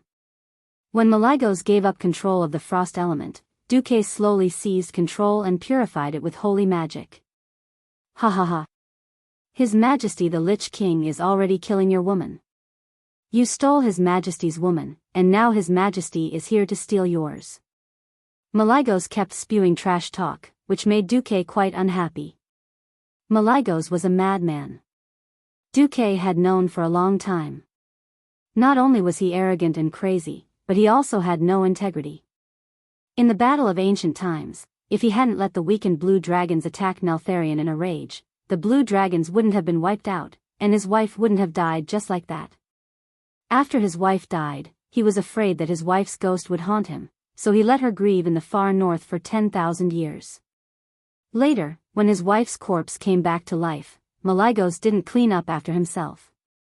Instead, he had sex with a red dragon girl who could be his daughter in the magic pivot. He even played sadistic games and tortured her into insanity. Duque never knew why there were players who liked Malygos before he transmigrated in his previous life. Anyway, this guy might have been a bit like a dragon king before the battle of ancient times. After that battle, this guy didn't do anything good. Even in his experience, Duque couldn't find anything excusable. Malygos's mouth really angered Duque. Wasn't Duque afraid that Sylvanas would become the undead queen again? Yes. Of course he was. Before he transmigrated, Duque still had some longing for the valiant Sylvanas who wasn't queen, but now Duque didn't think about it at all. Who would want the woman who had been by his side for so many years, who was connected with him, and who was even willing to have children with him to suddenly become a cold and terrifying corpse? Get lost. Only a moron would be willing. To be honest, Duque couldn't wait to destroy Arthes as soon as possible. He wanted to completely eliminate this terrible possibility that was infinitely close to zero. There was a moment earlier when Duque still had a chance to break through Arthes's trap, or at least bring Sylvanas back to his side. But when Duque discovered that Sylvanas's fighting spirit had skyrocketed after sensing Arthes's aura, Duque decided to give up. If you love someone, you must accept all of them. Duque looked forward to the Queen of Greece, who seemed to have walked out of the illusion into reality. He loved her courage to take responsibility for what she did and her courage to break free from her fate in the face of adversity. Naturally, he had to accept her anger and hatred. Not only Queen Sylvanas, but the Windrunner's sisters would never let Arthes go. However, eldest sister, third sister, and fourth sister buried this hatred deep in their hearts, while Sylvanas showed it all on his face. Let her be. If she didn't try, if she didn't do her best, she wouldn't give up. The only question now was, would Arthes defeat Queen Sylvanas first, or would Duque take care of Malygos first? After a few minutes of probing, Duque had a rough understanding of Malygos.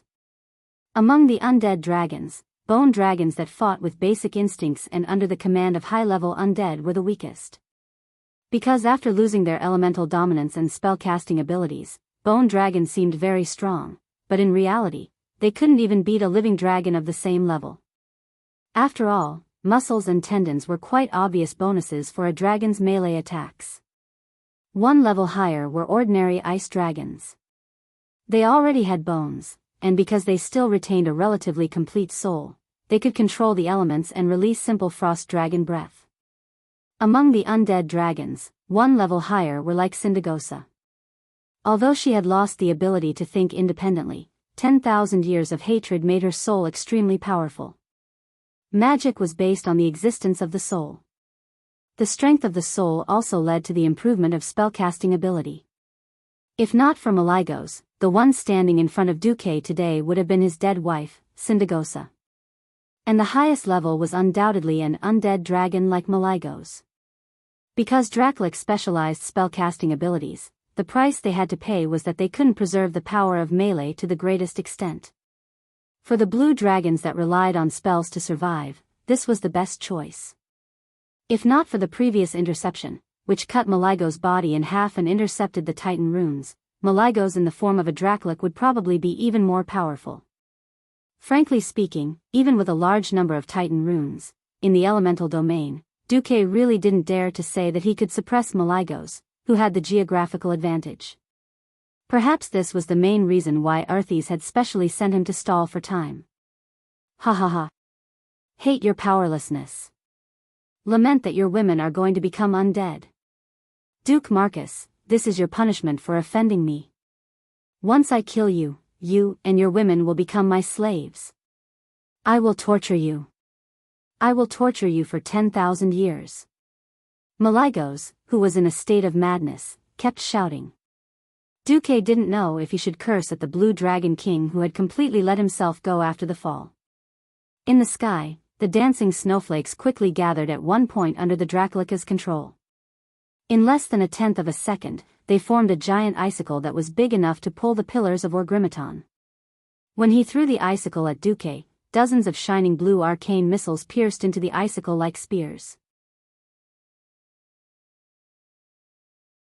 The arcane energy killed the frost elements and caused an intense explosion. The destructive power spread out and accelerated the icicle's collapse.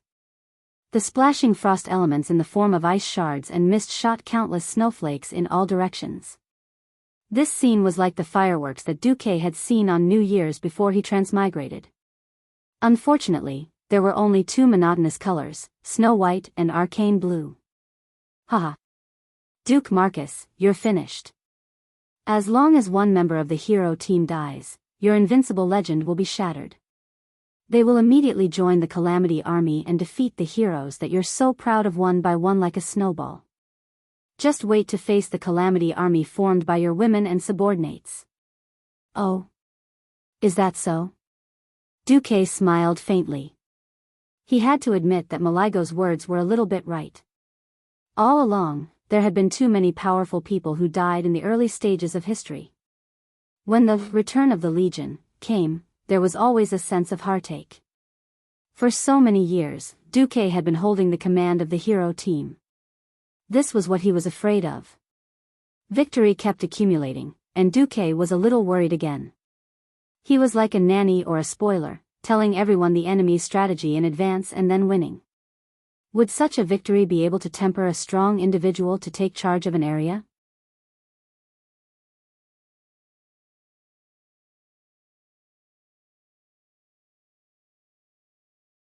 Chapter 1709. The alliance was getting stronger and stronger. However, after Duque came to power 15 years after the Dark Portal, the new ballads that were sung in the taverns lacked a sense of history. A victory without sacrifice could preserve vitality to the greatest extent, but on the other hand, it couldn't sharpen the strongest will.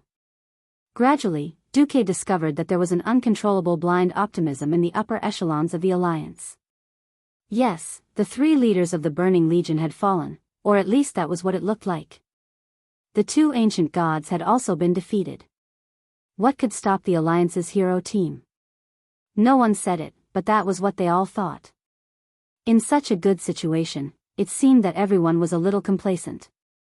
Duque couldn't imagine what would happen if they continued to maintain this mentality when facing the Burning Legion's apocalyptic attack.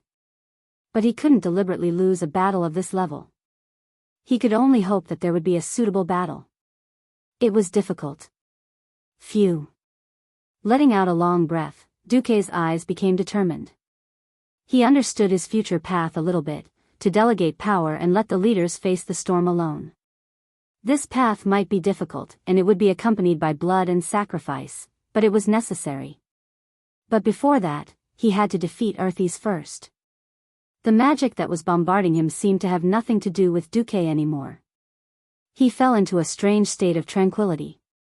A tiche was raised high in his left hand as if to show off, and the bright arcane light almost blinded Maligo's ghost eyes. In fact, Duke's right hand, which was behind his back, was actually holding his Song of Light and Shadow. System Elf, activate Arcane Storm in 10 seconds. Understood. In 10 seconds, the situation on the battlefield, which had almost become a fixed pattern, suddenly changed. Maligo's was caught off guard by this fierce attack that came almost without warning. The aura of almost squeezing out every drop of magic power really shocked Maligo's. According to his estimation, not only did Duque exhaust the magic power of the magic circuit in his body, but he also didn't let go of the magic power of the external magic net circuit attached to it. For a mage like Duque who grew up in the orthodox way, arcane magic was the absolute foundation. Without the support of the arcana technique, it would be difficult for him to use the ice and fire elements smoothly. Duque's actions were tantamount to destroying his own foundation, at least in the short term. Is Duque mad at me? Or is Sylvanas really his reverse scale? Maligo sneered in his heart. Both of them were top-notch magic elemental magic. In a situation where both of them had similar levels of mystery and concentration of elemental magic, the deciding factor of victory was no longer magical techniques. The key to victory was usually the amount of elemental reserves, vitality, and magic resistance of each other. From Maligo's point of view, he had the support of the Lich King's magical ley line, while Duque had the magic net that connected the four major elemental realms. In a situation where they could not cut off each other's elemental supply, this battle would become a long one. That was exactly what he wanted. He believed that the Lich King would finish his battle before the outcome of this battle was decided. It would be difficult for Sylvanas, who only used the wind element, to break through Arthas' defense. While the power of lightning was impressive, it would be difficult to defeat Arthas, who had the home advantage. When her offensive weakened, it would be the end of the battle, and Arthas, who had more stamina, would win. Malygos did not know that Duque had made the same judgment faster than him. Tens of thousands of arcane energy beams, which looked like turbulence but were actually precisely calculated by the system, shot out in less than 1/100th of a second. They collided with each other, and then bounced out at all kinds of unimaginable angles like pinball balls. Faced with such an exaggerated and seemingly chaotic group attack, Malygos did not react at first. He thought that it was absolutely random. That was until he saw, to his shock, that the ice storm he had pushed out to meet the arcane storm was easily destroyed. Every ice prism was blown up by an arcane energy ray that was shot at the most scorching angle at the most precise angle. Be it large or small, the ice elemental clusters were all scattered, turning into true elemental turbulence.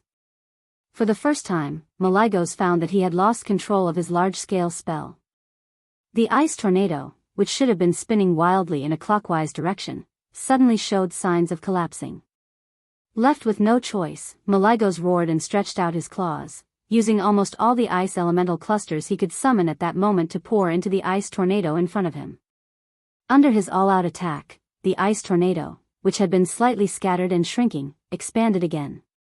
Its size was at least twice as large as before. But Malygos immediately realized that something was wrong. The arcane storm's energy beam was still spicy and tricky, but the total amount of arcane elements injected was obviously not right.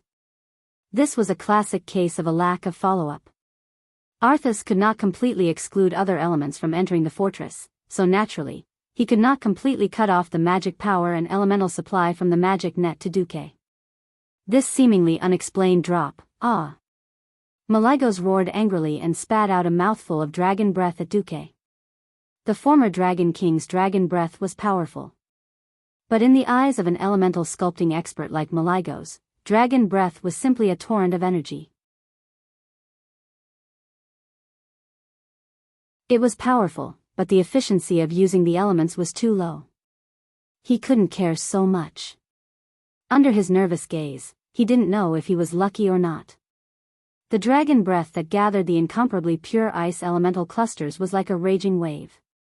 It easily eliminated the interference of the large and small arcane energy beams and hit Duque, who was originally standing on the steps of the square. There was no ice barrier, no magic shield, not even a trace of panic. The moment before Duque was completely engulfed by the frost dragon breath, Malygos saw the mocking smile on Duque's lips. That was the smile of a cunning scheme succeeding. At that moment, Malygos felt that his heart, which had stopped beating long ago, seemed to have regained its vitality. Then, because of the most intense shock, it suddenly jumped. Not good. Malygos cried out. It's too late. At that moment, 100 meters above Malygos' head, an arcane energy cluster that seemed to be unable to cause any damage to the Dracolic suddenly exploded. The real Duque appeared. At the same time, Duque shot out like a cannonball and crashed into Malygos at high speed. With a thought from the Dracolic, ice dragon ghosts of various sizes appeared in the void beside him. They opened their mouths and released countless powerful ice elemental magic attacks. These spells hit Duque, who was charging down at high speed. It was like a surging wave crashing into the bow of an icebreaker and then parting to the sides. However, the waves that were knocked away were made of white ice elemental lines.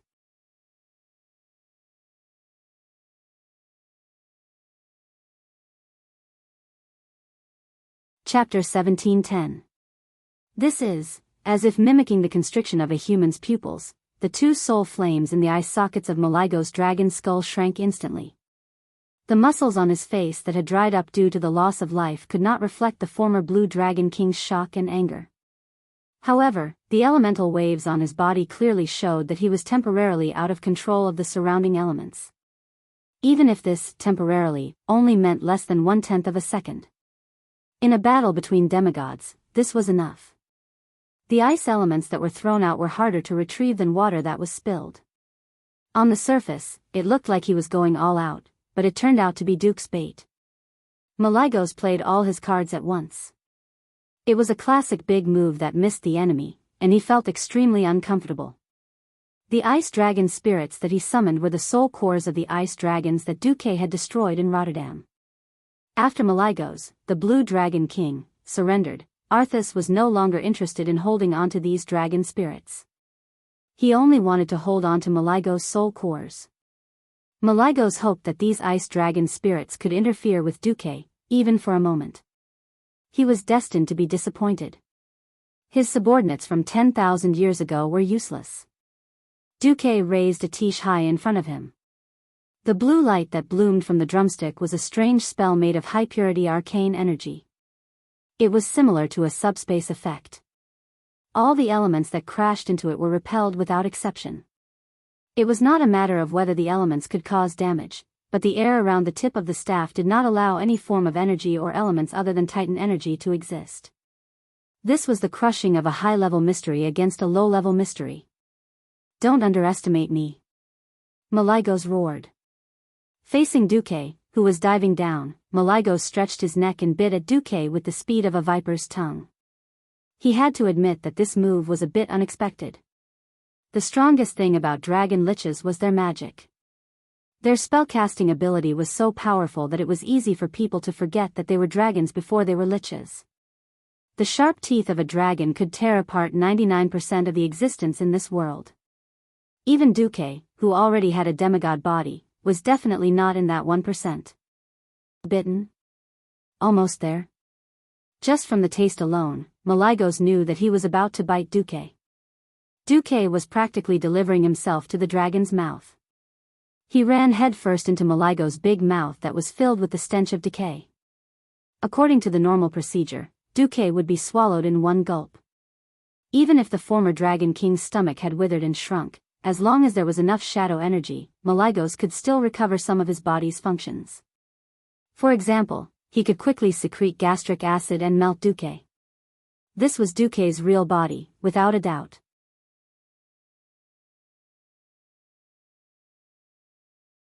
Malygos could almost imagine how delicious it would be to swallow this despicable kid who had stepped into the divine realm as a mortal and made him disgusted and angry. Perhaps his taste buds had degenerated and he could no longer taste anything. But that kind of spiritual satisfaction must be indescribable.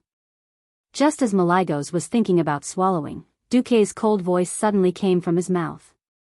"Stupid dragon. You're thinking too much." Accompanied by this angry curse, an incomparably bright golden light burst out from the gap between the dragon's teeth. Wah! It was a feeling of extreme heat. It was as if what he had eaten wasn't something else, but a sun. High temperature, scorching heat, and a burning pain that burned his soul. It was as if his tongue had been pulled out by a hot poker and then burned off with an ultra-high temperature welding torch. Unable to control himself, Malygos subconsciously let out the most miserable scream. This wasn't the end. Duque pulled out Song of Light and Shadow. It was definitely not as simple as cutting off Malygos' broken tongue from his smelly mouth. This was just a part of his plan. In less than 1/3 of a second, Duque, who had switched to a sword, had become one with it. He directly broke through Malygos' rotten chin muscles and pierced through. A golden light flashed and connected Malygos' chin and chest. The sharp golden sword rotated clockwise at high speed, turning into a terrifying drill. VVVVVV. When all the strange sounds were squeezed into 1 second, it sounded like a special elongated sound. The sturdy dragon scales, dragon skin, and thick muscles that Malygos had been proud of when he was alive had weakened due to the passing of his life. These dull-toned items didn't even feel as good as a top-tier epic-ranked shield. As Malygos screamed and subconsciously retreated, Duque's divine artifact longsword finally broke through the rotten chest and pierced deeply into the soul core that was suspended in the middle of the chest, replacing the roll of the heart. Divine golden light, with a small amplitude of tens of thousands of times per second, fiercely attacked this big walnut that was condensed with the powerful power of darkness. The black soul core, which had been greatly strengthened by resentment, anger, and other negative energy, kept making its final struggle. Everything was in vain. The moment the blade of the divine sword passed down from the Pantheon temple touched the core, the result was decided. No matter how much it resisted, it couldn't escape the crushing of fate. Crack, in the soul world, what Duque heard was a sound that sounded like an egg breaking. Woo! In the end, Malygos let out a soul lament that wanted to cry out but couldn't. As the soul core was destroyed, it became smaller and more ethereal. Even after being cut in half, the huge dragon body quickly lost the ability to move.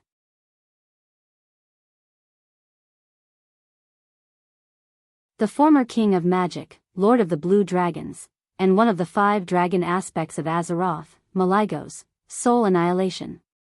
It entered the chest and came out from the back. When Duque pierced through Malygos' body and stood 100 meters behind him, the huge rotten body collapsed with a bang, causing smoke and dust to fill the air. Duque didn't even look at it. As if mocking himself, he said, "Sigh. I still remember asking the guy next to me how to add talent points to a mage. What did that guy say? Add 1 point to something that will shine, then add points to charge, armor piercing, and fury. You'll be a good pharaoh." At that time, I thought it was a joke, but now I feel that what this guy said is the truth. They said that everyone was a noble pharaoh, using mystery and mysterious magic to determine the winner, and then fighting like hooligans, using melee combat to determine the winner. Just thinking about it was enough to make one drunk. Duque shook his head and spread his divine will, quietly casting his attention to the other battlefields. You're tuning in to the Biyao's Wuxia Chronicles YouTube channel. Don't forget to subscribe and join us on this journey to catch the most captivating stories.